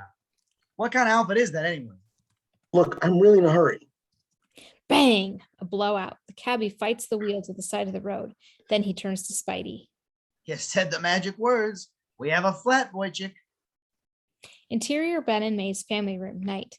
Ben comes in and looks around. A long beat. Then a noise. Nice. Interior Ben and May's dining room, night. A very scared Weiner hides, eyes widening. Weiner takes the bone-handled knife from his pocket. It glints in the moonlight. He moves off. Interior Ben and May's kitchen, night. Ben is looking for mice. He opens a closet. Nothing. He shifts around. Nothing. He moves off.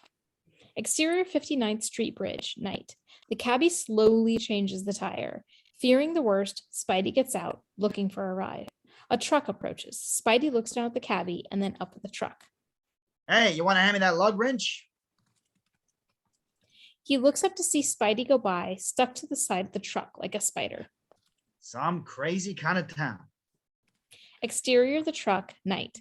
Spidey stares at the lettering on the side of the truck. It says, Victory Sporting Goods. Sporting Goods. Interior Ben and May's dining room, night. Ben comes in quietly. He looks around. He opens a closet. Nothing. He hears a crash. He wheels. A shadowy figure runs by the doorway. Ben takes off like a shot. Interior Ben and May's house, night.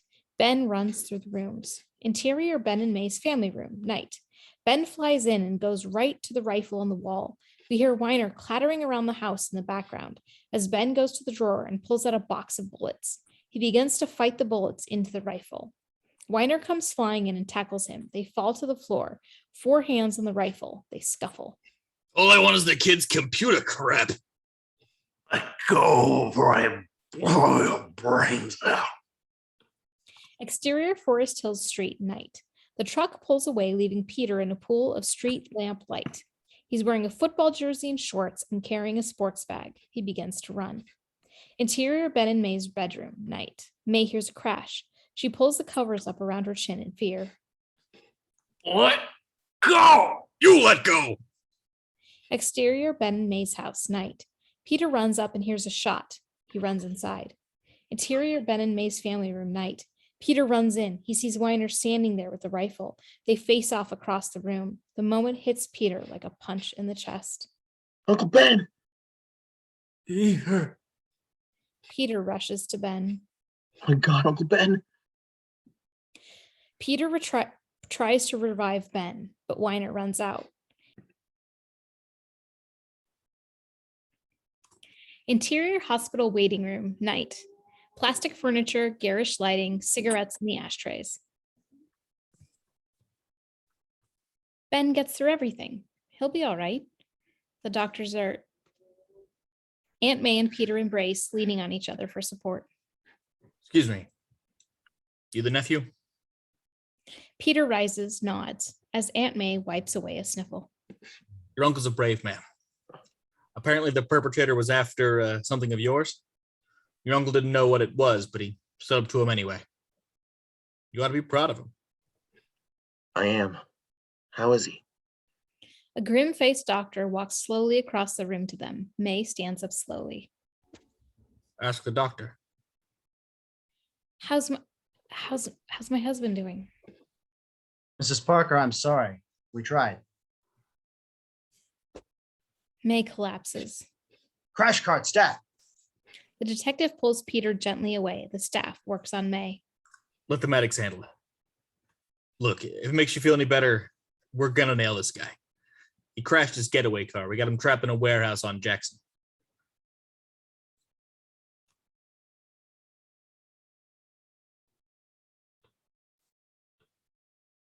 Nurse, tell me Aunt May's gonna be all right. I'm telling you that Nurse. she's all right. She's all right. She just fainted. We'll have to check her for symptoms of shock. If you want to wait, you can get some coffee on the 3rd floor. No. I think I want to go out for some fresh air. Exterior warehouse, night. Car Cop cars, cops, searchlights playing their beams against the Acme Chemicals storage building. Gunfire flashes from one of the windows. Exterior cop car, night. Elite cops in baseball caps are plotting strategy.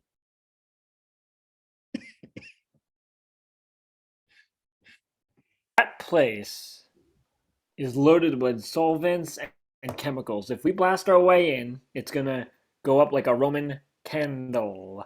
We could go through the 5th floor washroom. What's up there? Throw a light on that. Cop number 1 directs the beam of the searchlight. Exterior warehouse wall, night. Spider-Man is climbing it, trapped in the glare of the searchlight. He freezes.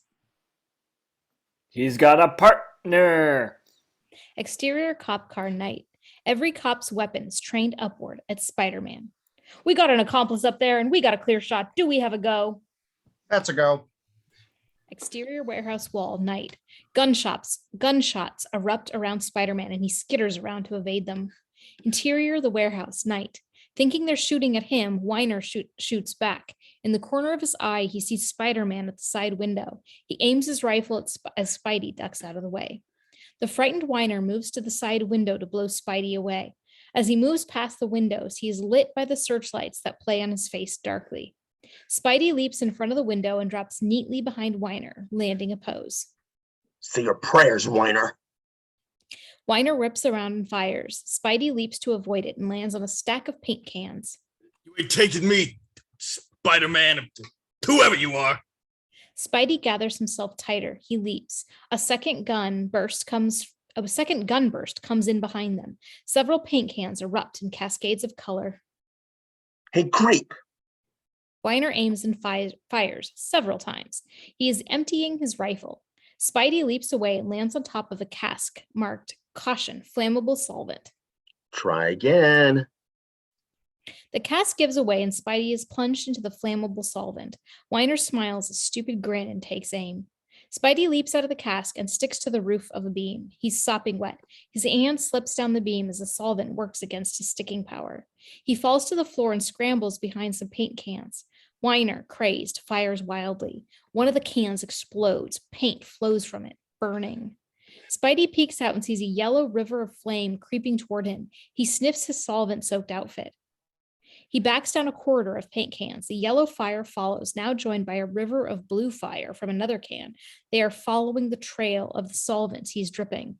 He's trapped. This is your last chance, you two. Either you're coming out or we're coming in. Spidey's against the wall, paint cans to his right and left. A river of red flame joins a yellow and blue as they creep toward him. He climbs backwards up the wall, face toward the blaze. The colored fires join and follow him up the wall. They're licking at his feet. Stay back! Oh, stay back down there. Spidey is inches from being torched. He sees a pipe. He reaches out and grabs it. He swings out above the flames. But the pipe begins to bend. The pipe bends down, and then breaks. Spidey hangs precariously as water cascades out of the pipe and puts out the fire. Spidey drops down and rests his head in his hands to collect himself, then looks up. The gun is at his head. Stand up, you. Spidey stands. You have 30 seconds to come out. You might take it out of here. Give me that stupid mask. Spider-Man hesitates. He then begins to raise the mask, but stops and shakes his head no. Then I'll take it myself. He reaches for the mask and Spider-Man flips him across the room. Weiner lands in a cargo net and becomes ensnared. Well, look what we've caught in our web. Don't hurt me, man. Please don't hurt me. Interior warehouse hallway night. Cops are poised at the door, a signal. They crash inside. Interior warehouse paint room, night. Hold your fire. Weiner is hanging from the ceiling in the cargo net. Get me out of this madhouse. He falls down, immediately encircled by the police officers. Spider-Man flies above their heads, crashing through the window and disappears into the dark of night. Interior cyclotron, night. A weird flickering blue light dances around the hole in the cyclotron. Then it cuts out. A helmeted man pulls himself out of a hatch. He flips up the helmet. Ock is finishing putting together his new equipment. Okey Dokey. Ock goes about checking the cyclotron. It looks good.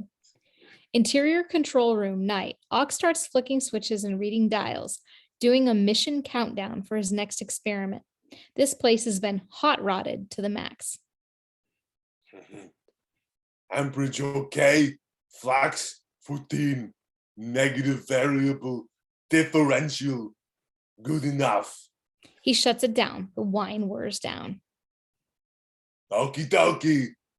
Now, all I need is Parker's data. Where the hell is Weiner? Damn it. I can't trust anybody. I only trust only you, my babies. Only you. I can only trust you, okay? If I have to do everything myself, I'm going to do it. This equipment. I'll be back. My babies. My new babies.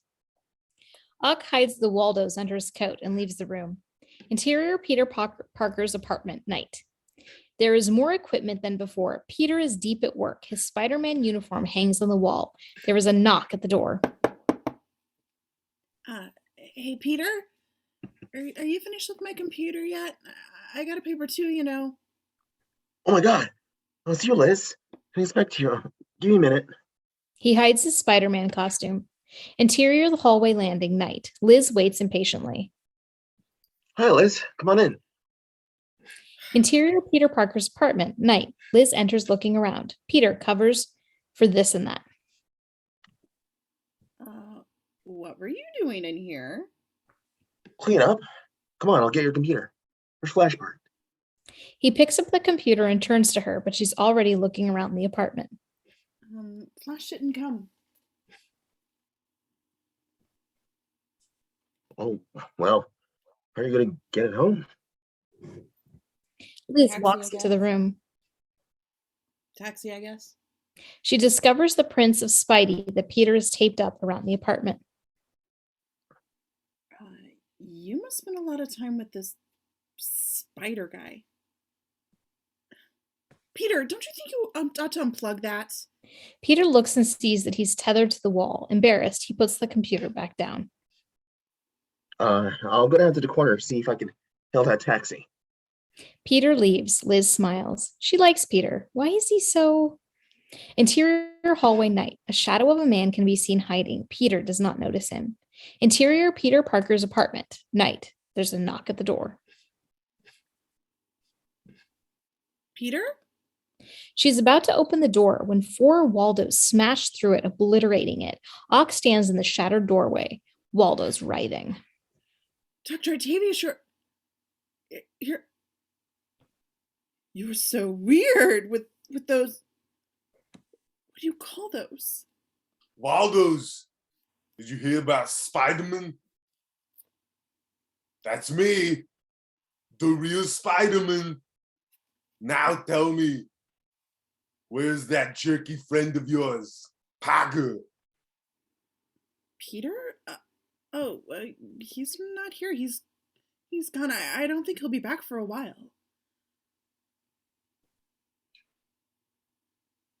You wouldn't lie to your professor now, would you?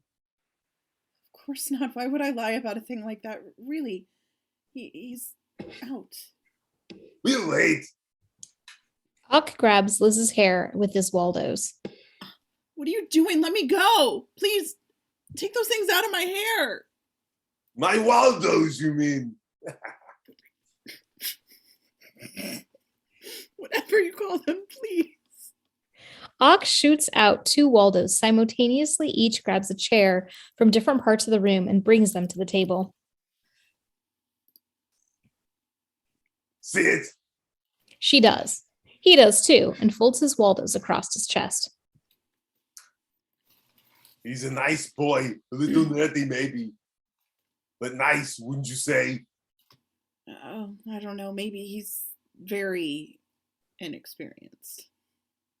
One of Ock's Waldos rests on the table, curled up around the computer. Liz lets her hand rest on it. Ock warms immediately. You know, you're a fascinating lady. Thank you. You're so refreshing. You're so... Shocking? I wouldn't say shocking. I would. She sticks his Waldo into the electrical wall socket behind the computer. The current sizzles through him and he leaps up. Waldo's akimbo, like the cartoon cat. Liz runs out the door. Ox extricates himself from the current and gives chase. Interior hallway night. Liz bursts from the door. Peter! She looks both ways for Peter, doesn't see him, and takes off. Ock bursts from the doorway and runs off after Liz. Exterior, the street, night. Liz running as fast as she can, but Ock is gaining quickly. Exterior, Peter Parker's apartment, night. A taxi drives up and disgorges Peter. Wait here. Interior, Peter Parker's apartment, night. He walks in. It's empty. Liz? Peter, help! Peter! Peter springs into action. He grabs his Spidey suit out of his drawer and starts taking off his clothes. Exterior street, night. Liz looks back and sees Ock cartwheeling toward her. She can't outrun him. She must hide.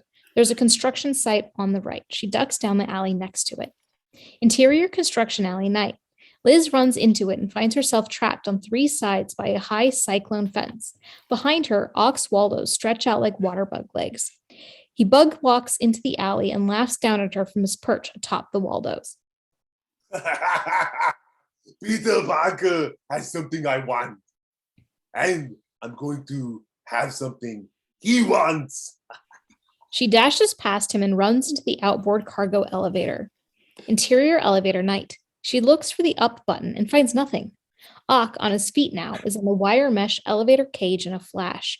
He tears the outer door away. Liz starts pressing knobs and levers in panic. The light goes on. A warning bell clangs. She finally finds the switch and the car leaps up just as Ock tears off the front door.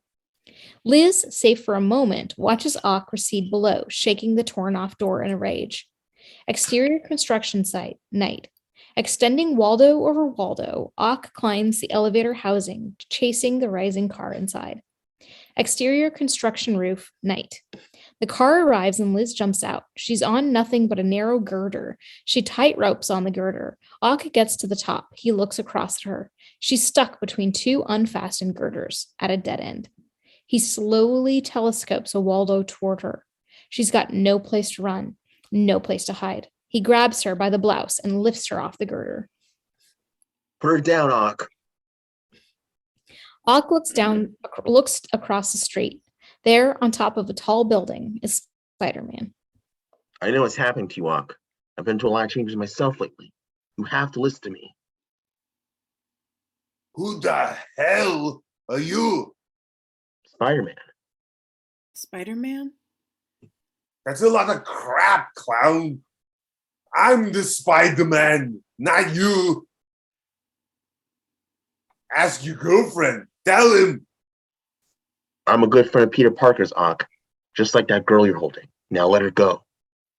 Ock thinks this for a moment, then begins to extend the kicking and screaming Liz out over the street. 10 stories up. Let her go? What an excellent idea. If you do not deliver your friend, Mr. Spider-Man, yes, of course, I'll let her go. Put me down, you mechanical mutant.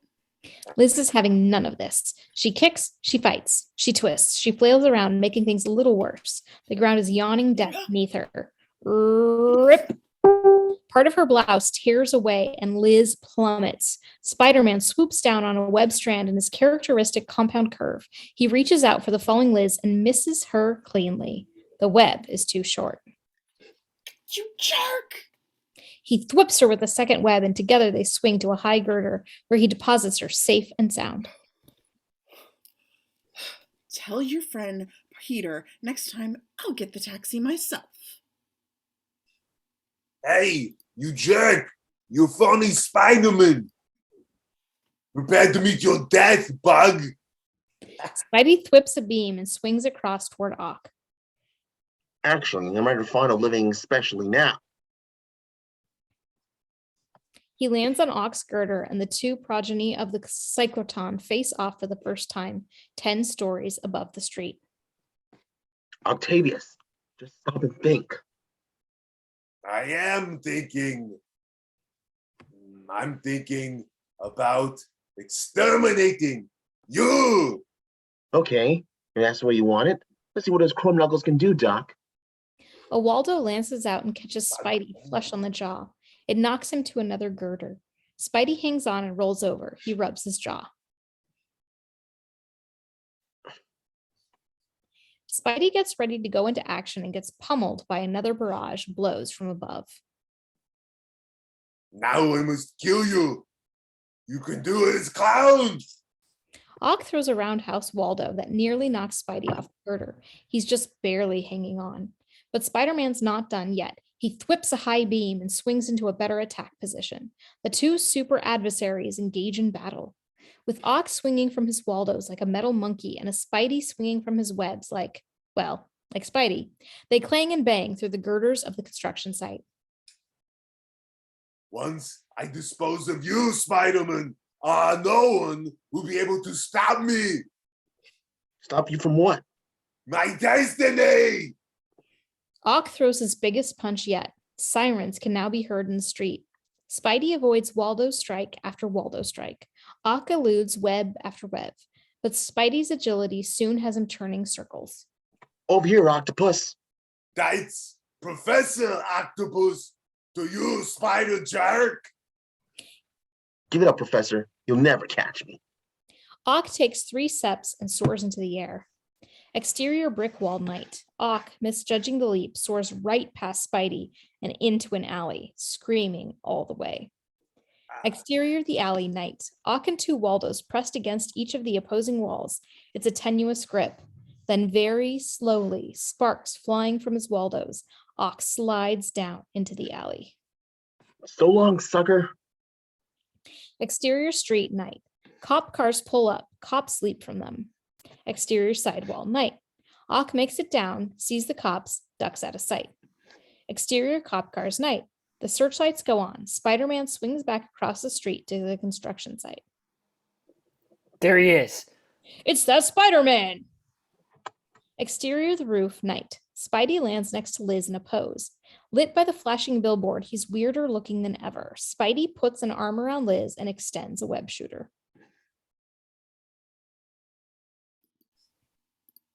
What do you think you're doing? I'm rescuing you. With that, Spidey leaps way out, and he and Liz swoop away on a web strand. Thanks, but no! Exterior of the cop car's night. All weapons point upward at Spidey's movements. He won't get away this time! Hold your fire. He's got a girl. Looks like he's got a hostage. Exterior web strand night. Spidey sees the weapons aimed upward. He shoots out another web and swings off in a different direction. Liz whoops with the G-force. Wait a minute, where are you taking me? Spidey hounded by the police, rejected by the girl. I better just take you back where you belong. He shoots out another web. Hold on tight. Where are we? Open your eyes.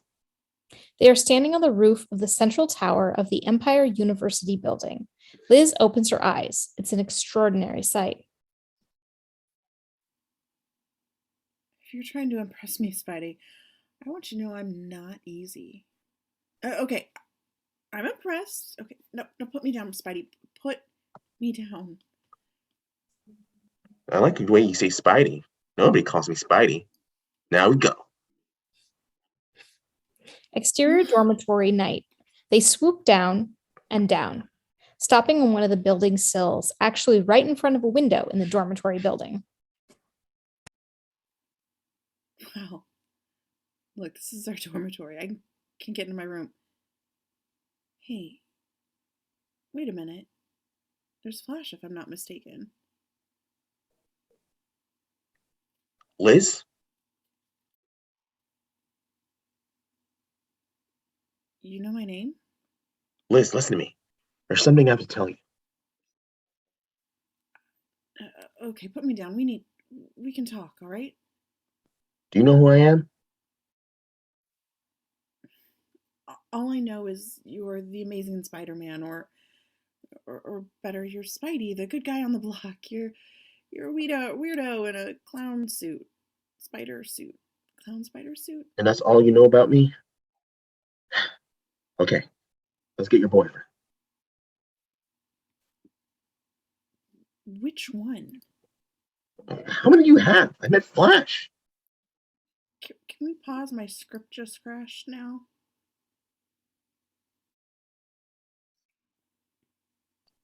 Well, Flash is not exactly my boyfriend.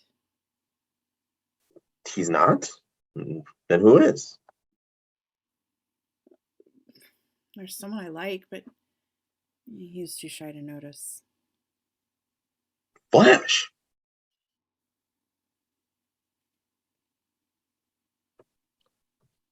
Flash. I'm back. Liz! Spider-Man! You know, everybody. Flash, we have to call Peter. I'm losing it. Flash rushes right past Liz to the window. There's a newspaper in his hand.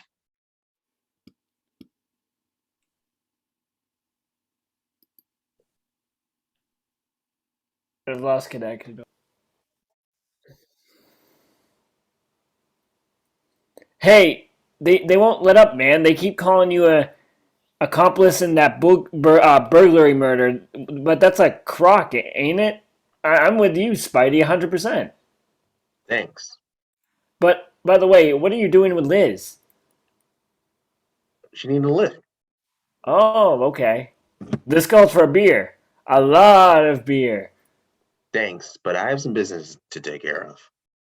Well, take care of that later. Wait here, I'll get the beer. He disappears. Liz comes tentatively to the window where Spidey squats, desire and passion in his white eyes. How'd you know this was Flash's place? Peter Parker told me all about it. Peter Parker told you all about Flash. No, he told me all about you. See you later. Interior dorm, night. Flash comes in with more beer than a man ought to carry. Hey, where'd he go? Hey, Spider-Man. But Spider-Man has disappeared. Peter told your hero about me. He would, when he... That jerk. Exterior Peter Parker's roof, night. Spider-Man lands on it. He drops into the skylight. Interior Peter Parker's apartment, night. He drops into the room and pulls off his mask. The place has been ransacked. Computer disks are all over the floor. Peter pulls a file marked Planetary Conjunction. He opens it. A piece of paper falls out. It says, "Kiss it goodbye, wall crawler." Of course he'd write that. Octavius. Exterior Empire State University quad, day.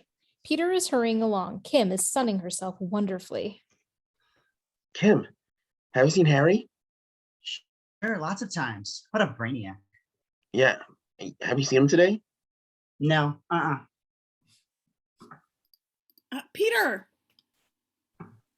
Hi. Have you seen Harry? No. What a night, huh? Yeah, that was some ride home. Must have been pretty exciting. It was. Okay, look, I got 2 tickets to Les Mis. Want to go? Sorry, I'm really busy. I mean, not tonight. See you later. Hey, Peter? How did you know about last night? What about last night? My exciting ride with Spider-Man? Oh, sorry, I got hurt. I have to find Harry. I'll see you later. Peter! Peter runs off. He sees a car approach and flags it. Hey, can I get a lift downtown? Take your shoes off. Take your shoes for a walk. Dork! Flash gets out of his car and crosses the lawn toward Liz. Interior control room, day. Ock is hard at work. The room, still rippled, has been hot-rodded to the max. Lots of jerry-rigged stuff has been added.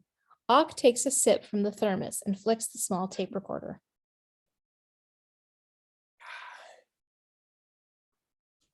We are new inserting. We are new inserting Peter's data on tonight's planetary conjunction.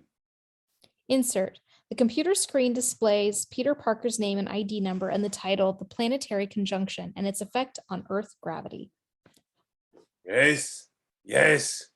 Go on. Insert. Number sequences appear on the screen. Then a graphic of the Earth moving into line with Saturn, Jupiter, the Sun, and the Moon. In the corner, a number rises. Enormous. It's enormous. The Parker calculations add 4% gravitational force at the moment of full planetary conjunction. Adding this to present maximum power potential, I get. He looks up and sees the screen, a graphic hole opening up right through the Earth. The widening hole is swallowing everything. I knew it! Universal destruction. It's doable. I am putting the countdown clock on planetary conjunction now. A large digital display reads 1303. The last second counts down 12:59:59. Okey dokey. Now let's see if I have enough power to drive this beast. He starts hitting keys on his computer. Interior Peter Parker's apartment, night. Peter is working on Liz's computer. There is a knock at his brand new, unpainted door. He hurries to it and pulls the knob so quickly, forgetting his own strength, that the whole assembly comes off in his hand. Gotta remember to have that fix. There you are. I've been looking for you all over town. What happened? Where were you? What's the wrestling? I wanted to see that amazing Spider-Man, but he didn't show up. Listen, Harry, something terrible happened. What? My planetary conjunction papers, they were stolen. Oh my God. Are you sure? Who would do such a thing? Ock. Of course, but why? We have to find out. Sit down. I want to access Dr. Octavius's main program. I want to know about his experiments with the cyclotron. Can you do it? I can try. I could access the system in the dorm. Okay. And though that I could crack the main line. All right. Now, if we can just disrupt the Octavius file. Okay, let's try. Harry cracks his knuckles like a safecracker and bends the task. The phone rings. Peter hits the jerry-rigged speakerphone. Harry keeps hacking. Yeah? Peter Parker, this is J. Jonah Jameson. Mr. Jameson, you got me at a bad time. Yeah, I need pictures of your friend, the amazing Spider-Man. But I need bad guy shots. You got it? Lots of bad guy shots. We're going to pin that insect to the wall. What do you say? Peter hangs up. The dial tone cuts off Jameson. Interior Jameson's office, night. Only he and the photo assistant are there. What about that kid? On the job already. Interior control room, night. Ock is pacing around the hot rotted room. He checks this and that. He looks at the countdown clock. 6 hours, 10 seconds. And he throws himself down in his chair. He resumes his check down.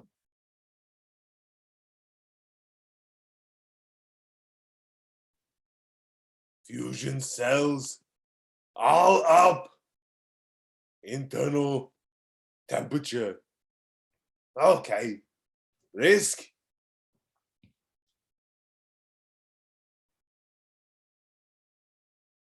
Acceptable. Let's fly. He starts flicking on switches and dials. The whine whirs up. He throws the red power throttle. The power dial goes to 90. Interior Peter Parker's apartment, night. Peter and Harry are at a computer. The lights flicker and dim. They go on and back. Peter and Harry look at each other and shrug. Got something. Insert digital clock display, 6 hours, 3 seconds. What is it? Let me see. It's some kind of countdown clock. Countdown to what? I don't know, but whatever it is, it's only 6 hours away. The planetary conjunction? Could be. Or Doc Ock's in the world experiment. Or both. Wait a minute. You're not telling me you think the world is going to end tonight? Want to wait around until midnight to find out? No, but let's see what else we've got. Another set of numbers roll up on the screen. They are accompanied by electrical symbols. What's that? It might be a calculation of the amount of power it needs to create the hole between the force and the anti-force. That's a lot of energy. What could generate power like that? The closest you come is the New York City subway system. Again, the lights flicker and then they dim and then they return. We gotta talk to Professor Morsmov. Interior Broadway Express, night. Roz boards and takes a seat. There are the usual subway types: a fat woman, a pimply teenager and his date, a tall, skinny girl in a party dress. Roz, making notations in a pad, takes no notice of them. He sits down, closes his pad, and taps a pencil against his chin. Plutonium. Exterior major intersection, night. Taxis go by, two lovers stroll. We hear a familiar whine. The walk and don't walk signs flashed at the same time. Make up your mind. The signs explode. The couple stops in their tracks. The boy looks at the girl. What's going on? An arc of electricity now shoots between the light pillars of the subway station on the corner. Interior Broadway local, night. Sparks fly by the window. Roz, oblivious at first, is now stunned by the show. Exterior subway train entrance, night. The arcs of electricity continue to rise. The streetlights buckle and bend into weird shapes. Oh my God.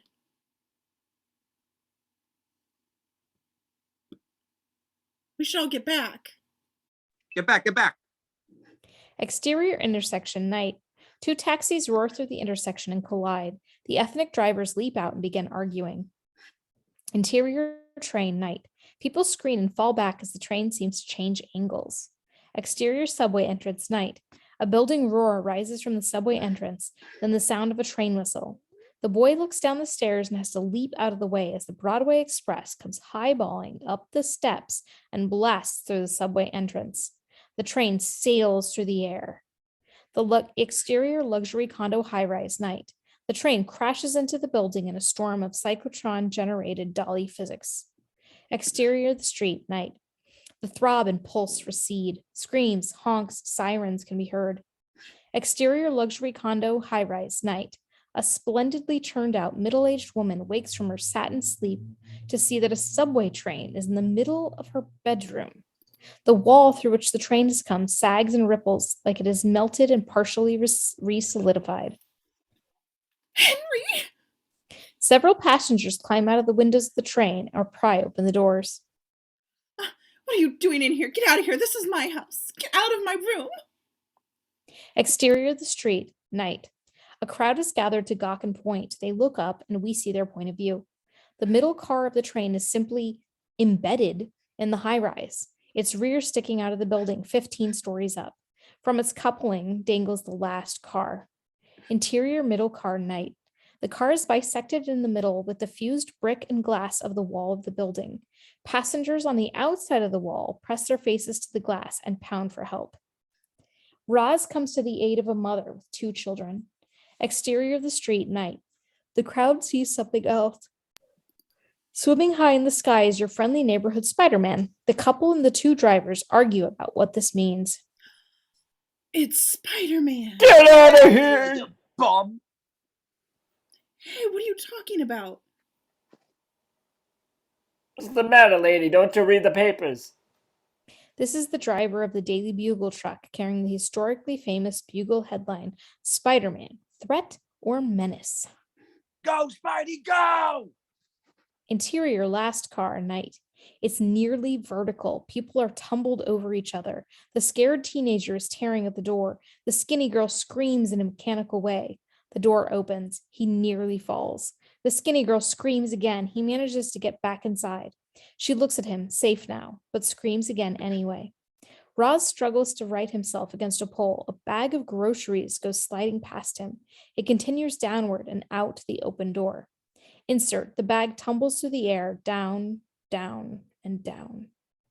Interior middle car, night. Spidey's face appears in the window, upside down. Hello, everybody. He slides the window down and flips inside. He walks to the parting passengers to the building wall. He feels it. Okay, everyone stand back and stay cool. He hurls himself at the fused glass portion and bounces back onto the floor. He rolls over, flexing his shoulder. Is that the real Spider-Man? Spidey does a triple flip to his feet. He reaches up for the overhead railing and pulls it down easily. Oohs and ahs. Spider-Man points at the glass and hefts it. Somebody want to give me a hand with this?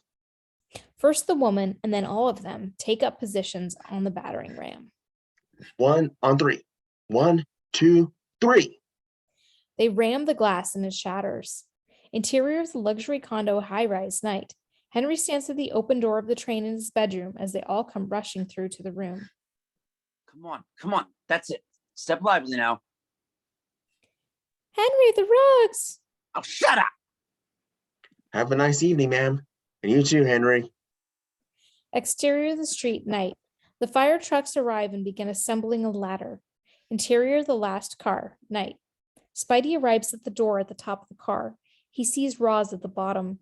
3 people are between them. The skinny girl sees Spidey. She screams. Okay, folks, just hang on. He scampers down to the grab handles to the people below. 4 passengers cling to seats and bars. Okay, one at a time. You first, ma'am. A fat woman makes a "who me" gesture. Spidey throws her over his shoulder. Insert the coupling, which holds the 2 cars right at the angles, begins to bend open. Spider-Man, the fat woman over his shoulder, goes to hand over hand the top, and the woman is dumped into the middle car. Insert the coupling bends open a little more. Spidey helps the teenager and the skinny girl out of the car. She takes a dreadful step between cars. She looks down. She screams. She steps across. Exterior luxury condo high-rise, night. The fire ladder is up, but it is about 10 feet short of where it's aimed at. The end of the car. A fireman stands at its apex. Give me more ladder. I need more ladder. Negative on that. You're at full extension. Interior last car, night. Now only Roz is left. Spidey approaches him. He clings to a pole. Insert the coupling bends open. The car is hanging there from memory. This is Dr. Octavius's worst work. I must get back to the university. I must stop Ock. He's gone crazy. Can you help me? Sure thing. Just don't take the train. Come on, give me your hand. Spider-Man, listen to me. If he can do this with the train, if it's come this far, then I can pretty well predict his next step. He'll go to plutonium SL-270 for the power. He must be stopped or else he'll destroy the world. The coupling shrieks and the car lurches. Let's get you out of here first, Professor. Wait, Spider-Man, I don't think I can make it. You mustn't waste time saving me. You must save the world. You must go and stop Ock. Where can I find him? He's looking for plutonium SL-270, I'm sure. The car lurches on its side and Roz flies out of the door. Spidey whips out a web that girdles Roz's waist. Think, Rothamorph. Think where one can find plutonium. Where can he find SL-270? Exterior luxury condo high-rise, night. Roz is hanging in mid-air on the web. Roz shouts. There's only one place he can get the plutonium SL-270. Where? Toxic dump. Any toxic dump would have SL-270. Spidey swings Roz in an arc to the fireman. He misses Roz on the first pass. Roz looks up at Spidey, who stands in the doorway manipulating the web. The fireman grabs Roz. Then with an awful screech of steel, the car pulls loose from the coupling. With Spider-Man inside, the car plunges 10 stories to the street below. Exterior street, night. Cops, firemen, press, the works. The crowd gasps. Camera strobes pop. The last car crashes to the sidewalk. We hold several beats on the incredible rubble. Then, a webbed hand, Spider-Man groggily pulls himself up from the wreckage. Put your hands up, Spider-Man. You're making a big mistake. And you're looking at 20 years. Spider-Man shoots a wad of web goo onto the cop's gun and leaps up to the luxury condo and swings up out of frame. The cop aims and shoots. The bullet makes a thwomp noise. The web goo stretches out about 3 feet and falls limp. What the hell? Exterior back of building night. Spider-Man swings painfully, one-handed and limp at the end of a web strand.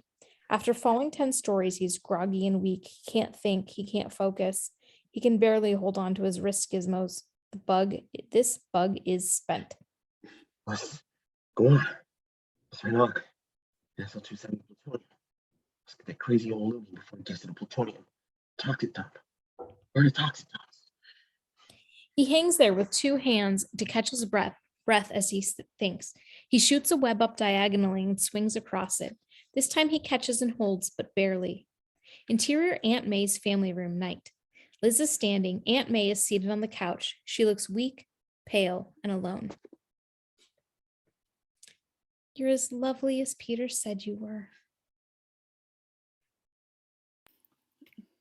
Thanks. He really wanted so badly to come see you. He called me up out of the blue. Tell me about Peter. What's he been up to? He seems so preoccupied. You know Peter. He's all caught up in some kind of study he's doing. Things are really crazy at the university now. Things are crazy everywhere. I guess Peter's just, well, pulled into a shell. When Peter was little, he loved to hide in the closets under the sink. He always needed a secret place. But when I'd look for him, he'd always laugh. He wanted to be found. Yeah, well, I don't think he wants me to find him. Well, I better be going. My friend Flash is picking me up. This Flash, he isn't your boyfriend, is he? No, not really. I can guess why. They smile knowingly at each other. Liz goes toward the door. Elizabeth? She turns. Finders keepers, losers weepers. What? That's what I used to say to Peter when I found him. Exterior 5th Avenue, night. Spider-Man swings high above it. This is not the confident swinger with Liz in his arms. This is a guy who's making it by the narrowest of margins. There is a traffic jam below. Look, gotta find the toxic dumps. Oh yeah. He looks down at the traffic. We pan across the many cars until we come to a nondescript green car. Interior green car, night. Ock is honking the horn. Something lands on his roof. Then Spidey sticks in his head upside down in the windshield. What's up, Ock? You! A Waldo smashes through the windshield but misses Spidey. Ock leaps from the car. You're a doomed bug, wall crawler. I've no time to waste on you now. Exterior street, night. Ock runs through honking traffic. Spider-Man leaps from car to car. Ock turns to see Spider-Man leap to a limo at the curb. Ock turns tail and runs down the alley. A female cop pops out of a doorway. Her partner, a big young cop, pulls his gun. All right, freeze. Up against the wall and spread them. Ock complies. He raises his hands and spreads the Waldos to full extension. The big cop screams and faints.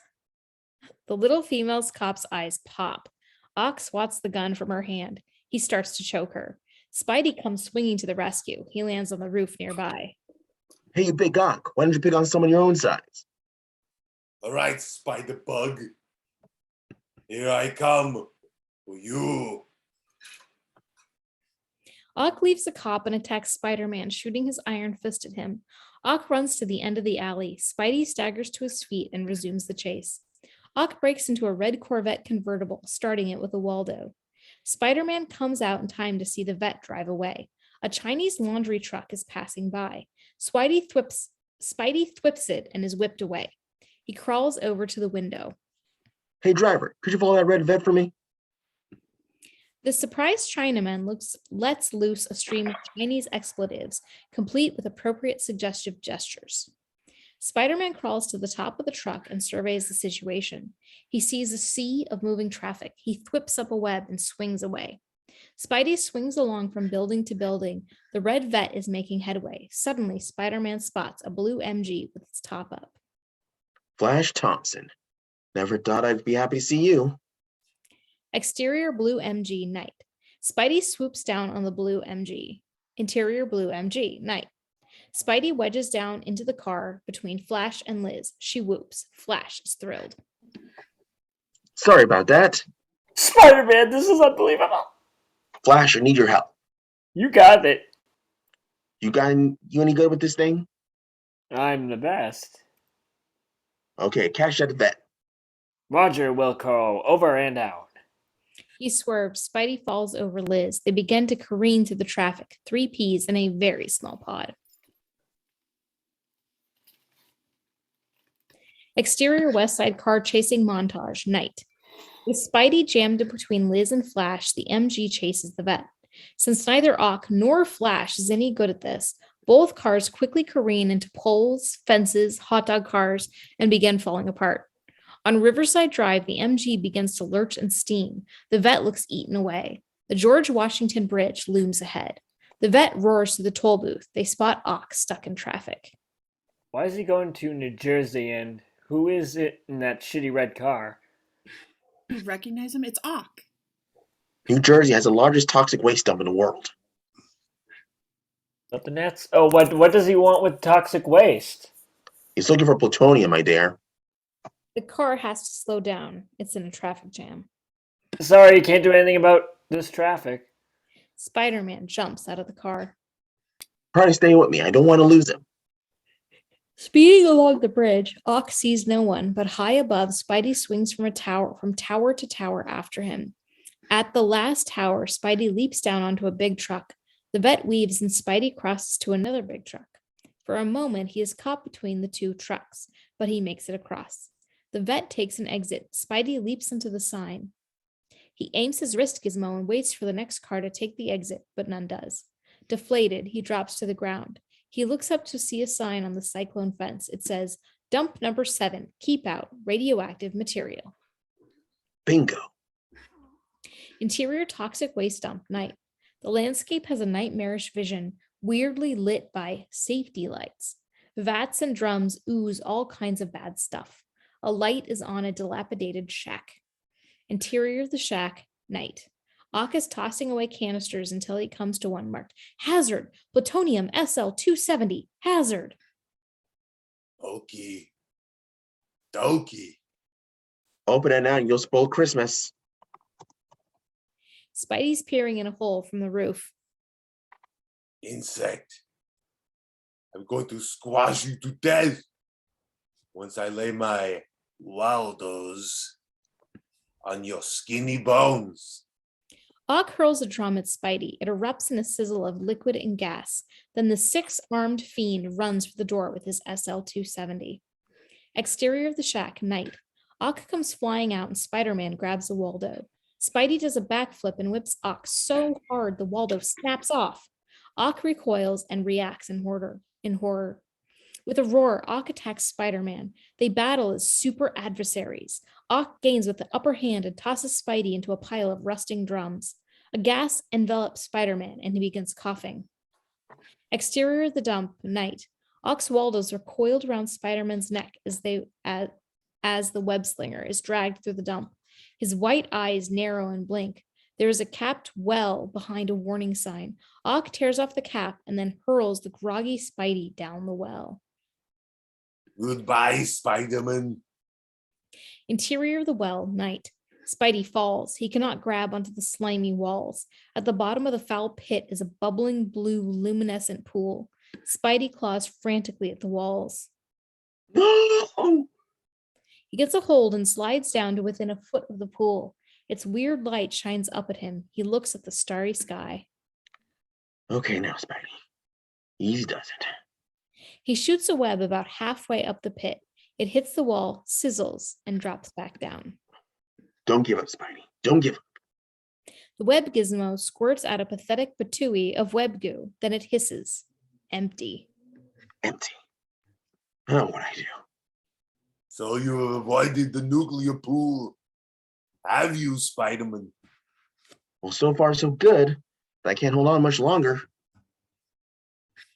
Eddie, Oh, come on, Ock.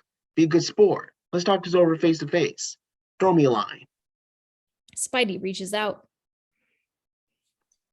okay, Spidey, face to face, catch this. Ock, way up at the opening above, raises a huge drum above his head. The drum leaks toxic waste and orange tendrils. He is about to drop it down on Spider-Man. Don't do it, Professor.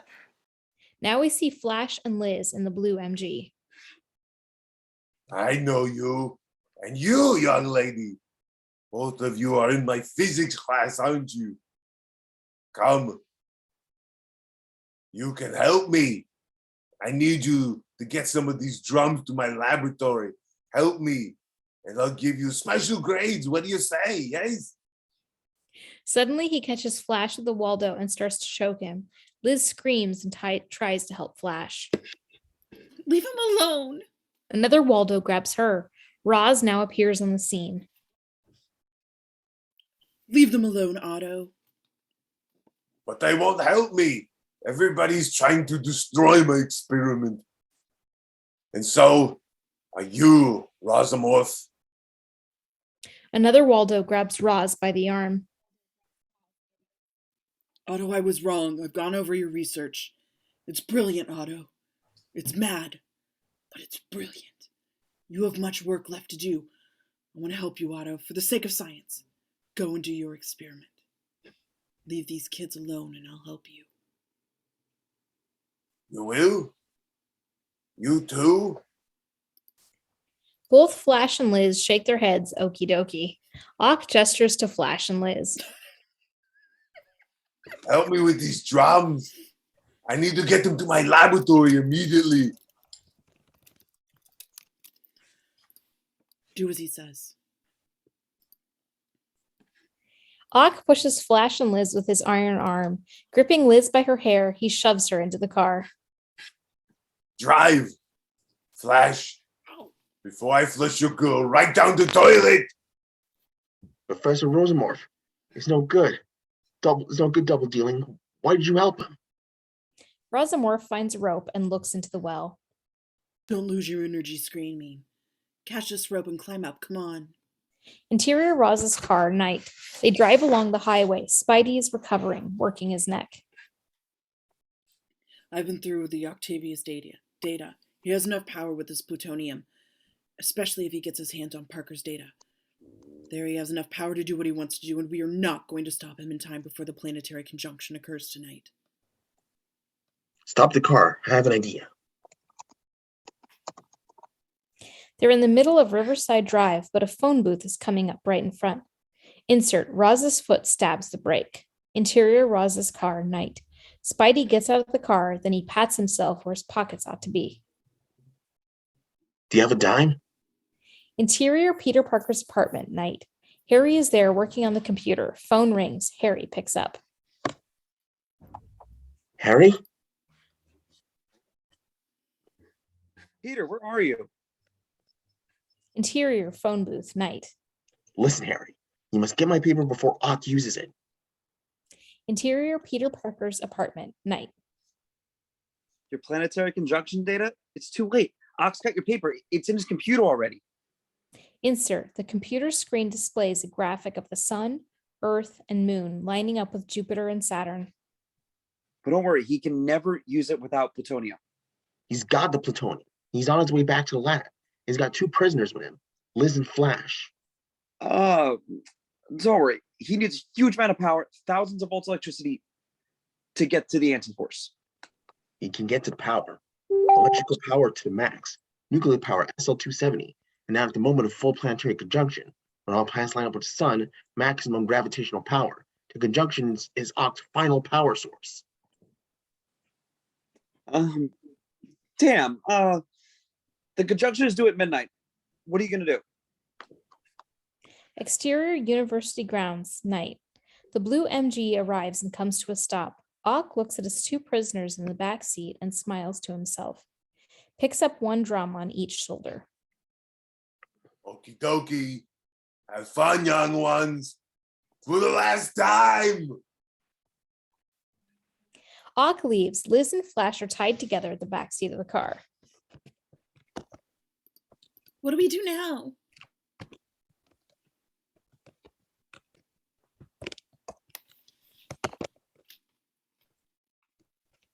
Flash, what do we that's a do great now? question. Wait. We kiss the world goodbye, if he's right. All there is left to do is... That's all there is left to do is... Wait, I think I can release my right hand. Interior Peter Parker's apartment, night. How much time is left? Wait, I can find out. My God. 59 minutes. Interior phone booth, night. The only way we can interfere with Ock's plan is to find a computer center fast. Your university has the biggest center in town. Yeah, but who's going to work? Exterior university grounds, night. Professor Ock comes from some more drums. He sees that Liz and Flash have disappeared. Ock picks up 2 drums. Harry, seeing Flash and Liz, come running to the school grounds. All right, I think I can get some help. I could teach anyone how to work a code in 5 minutes. Then do it. Interior computer lab, night. The lights are off, but the computers are on. Harry looks over Liz's shoulder as she cracks through the code. Her screen reads out, Connecticut Tech, fully op, line backlog, security max level. The last line is flashing. This is easy. They all run from computer to computer. Hey, Harry, I need help. Coming. Harry types in Carnegie Ltd. And gets the same response. He looks at his digital wristwatch. 1 hour, 2 seconds becomes 59 minutes and 59 seconds as we watch. Then a warning buzzer. I got one. Harry, get over here. Harry hurries to Kim's side and elbows her out of the chair. The screen is flashing, warning, security breach. Harry's hands fly over the keys. The kids gather around. Line drawings of the cyclotron, progressing from large to small detail, appear in one after another. Finally, a pipe. There is a circle around a joint and a legend, H2O. A goddamn water leak. Hey, look at this. Empire State University. This is our cyclotron, right? What does it say? It says, no information on net. Damn, can't do it. You mean we can't stop Looney Ock? I mean, the world is in danger. We must find Peter. He knows these computers better than all of us. Yes, but where the hell is he? But he's with Spider-Man. Suddenly the lights dim, a heavy noise, an earthquake. Exterior outer space, perpetual dark. The Earth is moving into line with the other planets of the conjunction. Exterior Science Center, night. Harry and Flash and Liz and Kim. The Earth is shaking. Come out running from the building beneath an enormous hanging moon. They are frightened. Suddenly it all stops. It's quiet, and the kids look at the sky. Look at the moon. I've never seen it so big. What is that? Must be the sun. We now see the sky, with the sun on one side and the moon on the other. They watch it, shocked, frightened out of their wits. Exterior, end of the world montage, night. Suddenly, from Ock's basement lab, a blue beam of light breaks through. A whine starts. It moves magically out of the window and pans around the sleepy New York, which doesn't know that the end is upon it. The dreaded whine builds throughout. People stop in their tracks, look up at the strange-looking skyline. Camera comes down the street to where Roz is driving Spider-Man fast toward the university. Interior Roz's car, night. Roz looks out over the skyline of New York. Lighted buildings flare up, then go dark. The lighted spire at the Empire State Building flares up and explodes. It started. Step on, Professor, or we'll never make it. They look across the campus and a strange light is coming out of the science center. Our campus, right there. See those beams from Ock's lab? We're late, it's coming. The conjunction will happen in a few seconds. Spider-Man massages his arm. Stop the car. Come with me. Where? What? Spider-Man shoots out a web and flies toward the school building, taking Roz with him. Interior experimental chamber, night. It is a patchwork of makeshift repairs. Ock looks in the window that's been melted out. He is lost in a mad rapture. Interior control room, night. Red power throttle is at 95% power. Spider-Man and Roz enter, shielding their eyes from the glare. The countdown clock reads 8 minutes, 18 seconds. Aha! You never included the conjunction in your calculations, did you? Rosamov? Damn the calculations. My God, Otto, you have to hear me. The world we know will collapse. Everything we've devoted our lives to. All the patterns, all the harmonies. Everything will be destroyed. The new world waits, Rosamov! It is my destiny! It's cosmic suicide. You have no right. Roz flings himself through the melted window into the experimental chamber. He grabs for the bullet, but the Waldos grab him and throw him back. Roz staggers backward into the arms of Spider-Man. You have to stop him. Spider-Man, you have to stop him. I'm afraid we're too late. Spider-Man attacks Ock, trying to push him away from the throttle. Ock pushes Spider-Man away and from him so strongly that Spider-Man is knocked down. Ock nudges the power throttle forward, and the whine increases to an ear-shattering pitch.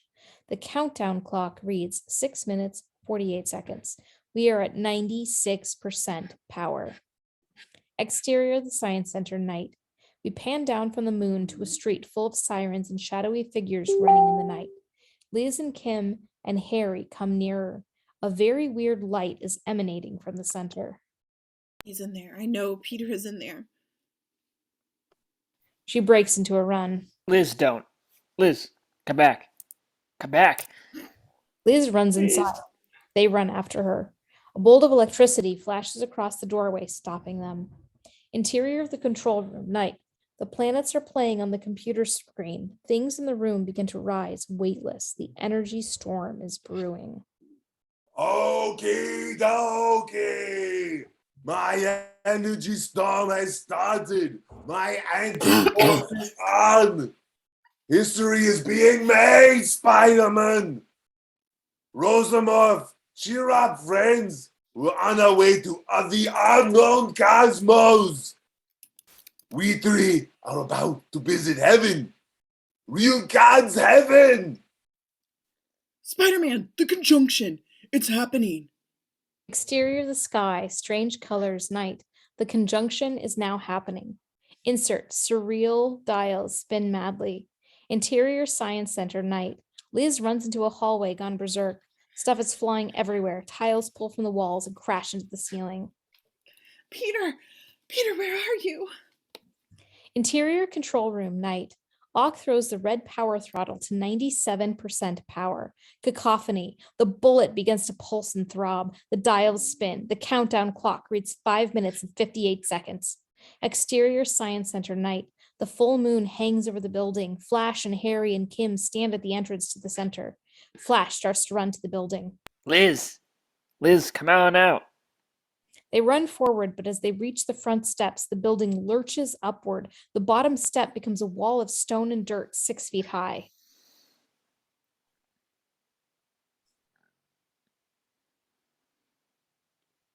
Get back. Flash, get back. Wow. Then the building lurches upward again. This time it pulls free from the ground. The kids take cover as water lines burst and electrical wires spark. Interior Science Center hallway, night. Liz opens a door. Peter! The building lurches, throwing her back across the hall where she crashes through another door. Interior chemistry lab, night. All manner of stuff is flying around. Liz comes sliding across the floor. She crashes into a cabinet. Glasswell starts to fall on her, but crashes into the ceiling instead. She is dragged up the wall. She kicks and screams against the anti-force. Exterior Science Center, night. Flash, Kim, and Harry look on as heavy electrical cables stretch upward to the rising center and then snap in a shower of sparks. As they fall away, the center becomes airborne. The cables wave up at it, shooting arcs of electricity directly at the building. Interior chemistry lab, night. Liz slides down the wall. She grabs the window and looks out. The rest of the university recedes beneath her, now 100 feet below, and they're still rising. Flash and Harry look up. Oh my God. Liz is inside there. and Professor Roz and Crazy Ock. What about Peter? Is he here? Is he there with them? No, but I bet Spider-Man is. Exterior street in front of University night. People look up at the Science Center. A cyclist riding and looking crashes into a taxi. Max Reiss leaps out of the beautiful scarlet with a beautiful starlet from the taxi. That's some show, if ever I saw one. Interior Jameson's office night. He's looking out his window, seeing the university's lab building flying by, up and up toward the sky.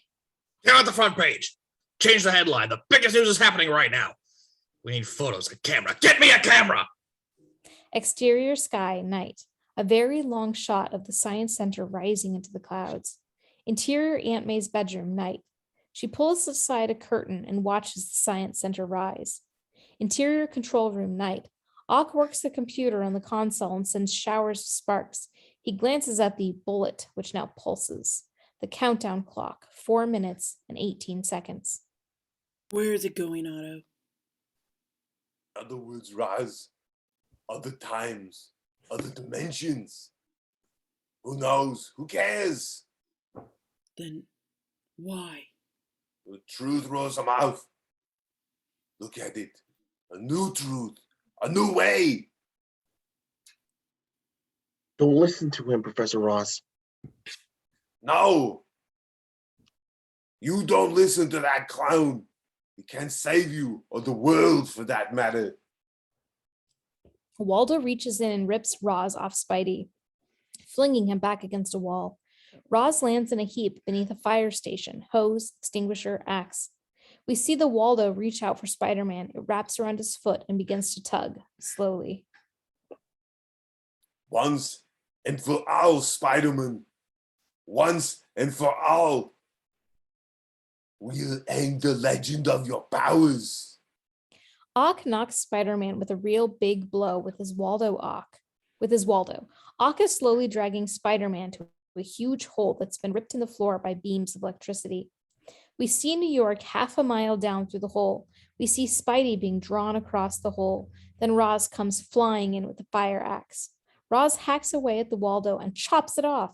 The stump withdraws. Ock examines it in pain and fury. You are my teacher. Roz doesn't even look back. He and Spidey are at the edge of the hole and he's shaking Spidey furiously. Ock sends out his other Waldo and begins banging on the floor in a frenzy on either side of Roz and Spidey.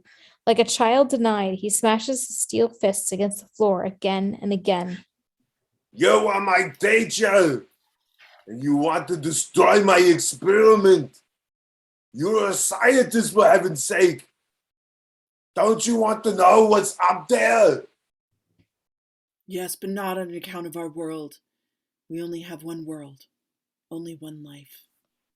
The floor begins to craze and then crack like ice around a hole in a pond. Bang, bang. Spidey comes to just as a section of floor beneath him and Roz gives way and falls through. Spidey grabs hold of the edge and dangles. He looks down and sees Roz falling away beneath him, disappearing into the dark. Spider-Man, only you can save us now. Roz! Murderer! Beat that old fool insect. My Spider-Man, come join me on my fantastic voyage into Seventh Heaven. Exterior outer space, perpetual dark. The planets are all virtually in line. Interior Science Center hallway night. Liz comes running through. A bolt of electricity shoots from the right to the left in front of her. She slams on the brakes and runs the other way. Peter! Peter! Interior control room night. The countdown clock is at 2 minutes 59 seconds. Ock throws the power throttle to 98% power. He laughs and a web splats against his glasses. Spidey scrambles to his feet. Ock, still trying to get the web goo off his glasses, is slammed into the console by Spider-Man. Sparks fly and Waldo fails blindly, smashing things. Ock tears at his glasses and squints through the fire and smoke and glare. Spider-Man thwaps the ceiling and swings it into a dropkick. Ock recovers. He grabs Spidey and slam dunks him through the hole in the floor. Exterior, the bottom of the building, night. Spider-Man falls through the air. He shoots up a web and thwips. It's sticky to the rocky bottom of the foundation. Ock appears in the hole. He sees Spidey's dilemma hanging on a thread of web. Half-broken Waldo snakes down and clips the web. But the web sticks to Waldo. Ock shakes it, but he can't get loose. Spider-Man shoots at another web at the rock bottom, and with the leverage, he pulls Ock out. Ock swings down in a wide arc, and as Waldo's catch on the rock upside down, he holds on fiercely. Ock scrambles out to the side of the center and begins looking for an entry. Spider-Man is right on his tail. The building pitches sideways. Ock turns to face Spider-Man. His broken Waldo is out for battle. Spidey grabs an exposed pipe and breaks it off, brandishing it like a broadsword. Let's have it, old boy. A bizarre duel takes place. The center pitches this way and that. Spidey and Ock move from foothold to foothold, from window to ledge to parapet. Now the center pitches to a 45-degree angle. They duel upside down. A window grate crashes open and Liz comes flying out, holding onto the grate for dear life. Liz! Ock seizes the opportunity to whack Spidey across the head. Spidey loses his footing, but the building now lurches back and Liz goes flying back inside. Spidey ducks inside too and pulls the grate. Spider-Man uses his great strength to move a huge piece of scientific machinery in front of the grate. Come on. Where's Peter? He must be here somewhere. He's around. Don't worry. We'll find him. Interior control room, night. The countdown clock is at 1 minute as Spidey comes flying in with Liz in tow. This building is flying. I'm in a goddamn flying building. I think we have to pull some of those cables. Try those over there. I'll work on these. We gotta slow this thing down somehow. We got helicopters coming. Liz looks at some wiring, apprehensive about even touching it. Pull! She yanks out a cable. The building pitches, but when Spidey pulls one out, it rights itself. Exterior Science Center, night. The big beams start cutting one by one. The center begins to pitch and yaw. The choppers are getting close. Interior control room, night. The countdown clock reads 15 seconds. As Spidey and Liz continue to pull wires and cables, two Waldos erupt through the floor and grab Spidey. They pull Spidey to the floor. Entangled in these molybdenum pythons, Spidey struggles valiantly. Liz leaps to his aid. Oh my God! A third Waldo, a broken one, snakes up from the hole and begins feeling blindly around the console for the power throttle. The power! Liz sees the damaged Waldos heading for the red throttle. The countdown clock is at 10 seconds. Liz leaps and tries to wrestle it away. It whips in her arms and she holds on tight. It bangs her against the wall and then the console. She holds on. 3 seconds. The Waldo crashes Liz against the wall, which erupts in sparks. She lets go of it. It heads for the power throttle. 1 second. Spider-Man can't break the grip of the Waldos, but he can pull with superhuman strength. He yanks Ock up through the stone floor. Ock hits the ceiling of the control room. One Waldo grabs on. The other throws the red power throttle. Spider-Man, your end is coming. Life in its present form is ending. New dimensions, new horizons. The universal bullet begins to glow. The glow sharpens to a point of light. Spider-Man's holds on tight against a rushing energy flow that's pulling everything in the room towards the point of light. What's happening? I don't know. Liz starts to slip away in the flow. She struggles against it. I can't. Hold on. Spidey thwips her and she grabs onto the web. Hold tight, Liz. Hold tight. Ock drops calmly, beautifully to the floor of the room. He moves slowly under his own power into the light. Power. It's too late. It's just too little power. It's so tiny. So tiny. There's only space for me. But I've done it, Spider-Man. I've broken through. I've broken through. Don't do it, Dr. Octavius. Okay. Now that's what I call an experiment. As he nears the light, he actually becomes a part of it. He radiates light. He shimmers and shines. He fills the room with blinding light. Spidey and Liz shield their eyes as all the light diminishes, the storm subsides. They're safe, except for the fact they're in a floating building, 10,000 feet above the city. Exterior Science Center, night. Against the backdrop of the moon, a squadron of helicopters approaches the center. From their point of view, a huge crack opens across the face of the building. The center begins to drop in pulsing surges. Interior control room, night. Spider-Man is at the console and pulling and putting back wires. Liz, fascinated, looks in at the window where Ock disappeared. Control her. She's dropping too fast. All right, let's go. But what about Peter? We've got to find Peter. Peter will be okay, I promise you. Let's go before it's too late. Go where? Exterior the center, night. It rotates and drops. The helicopters come in like a cavalry. Interior control room, night. Trying to leave, Liz and Spidey are confronted with a nightmare. The room is tilted at a 45-degree angle. Pipes are bursting. Spidey helps Liz through the obstacles. Debris rains down. They come face to face with a diagonal maze of pipes. Maybe there's another way. A huge crack opens above them. It's breaking apart. All right, keep moving, a step at a time. They scale the maze, but as they emerge on the other side, half the floor falls away. Central Park awaits, 8,000 feet below. We have to go back. We can't go back. He looks across at the door. It is midway up a diagonal wall. He shoots a web up at the ceiling between themselves and the door. Then he extends a hand to Liz. Forget it. Okay, have it your way. He swings across and lands on the edge of the door. Then he swings the web back to her like a trapeze. Liz catches the web and looks across at Spider-Man, furious.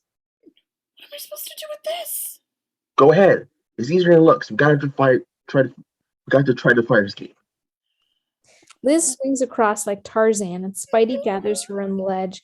She does a comic hew, and the ledge buckles beneath them, but holds. Spider-Man tries to open the door, but it's stuck. The door's stuck. Spider-Man bends his back to the task. It takes all his strength, but with a comic, "Rah!" He bends the door open.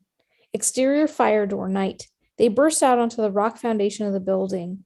New York is rushing up to meet them. The wind created by their fall buffets them. The helicopters arrive, and the falling building plunges right past them.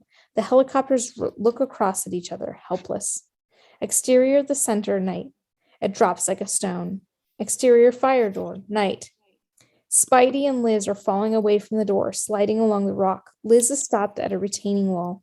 Spidey keeps sliding. He flips the wall and then disappears over the edge. Liz screams.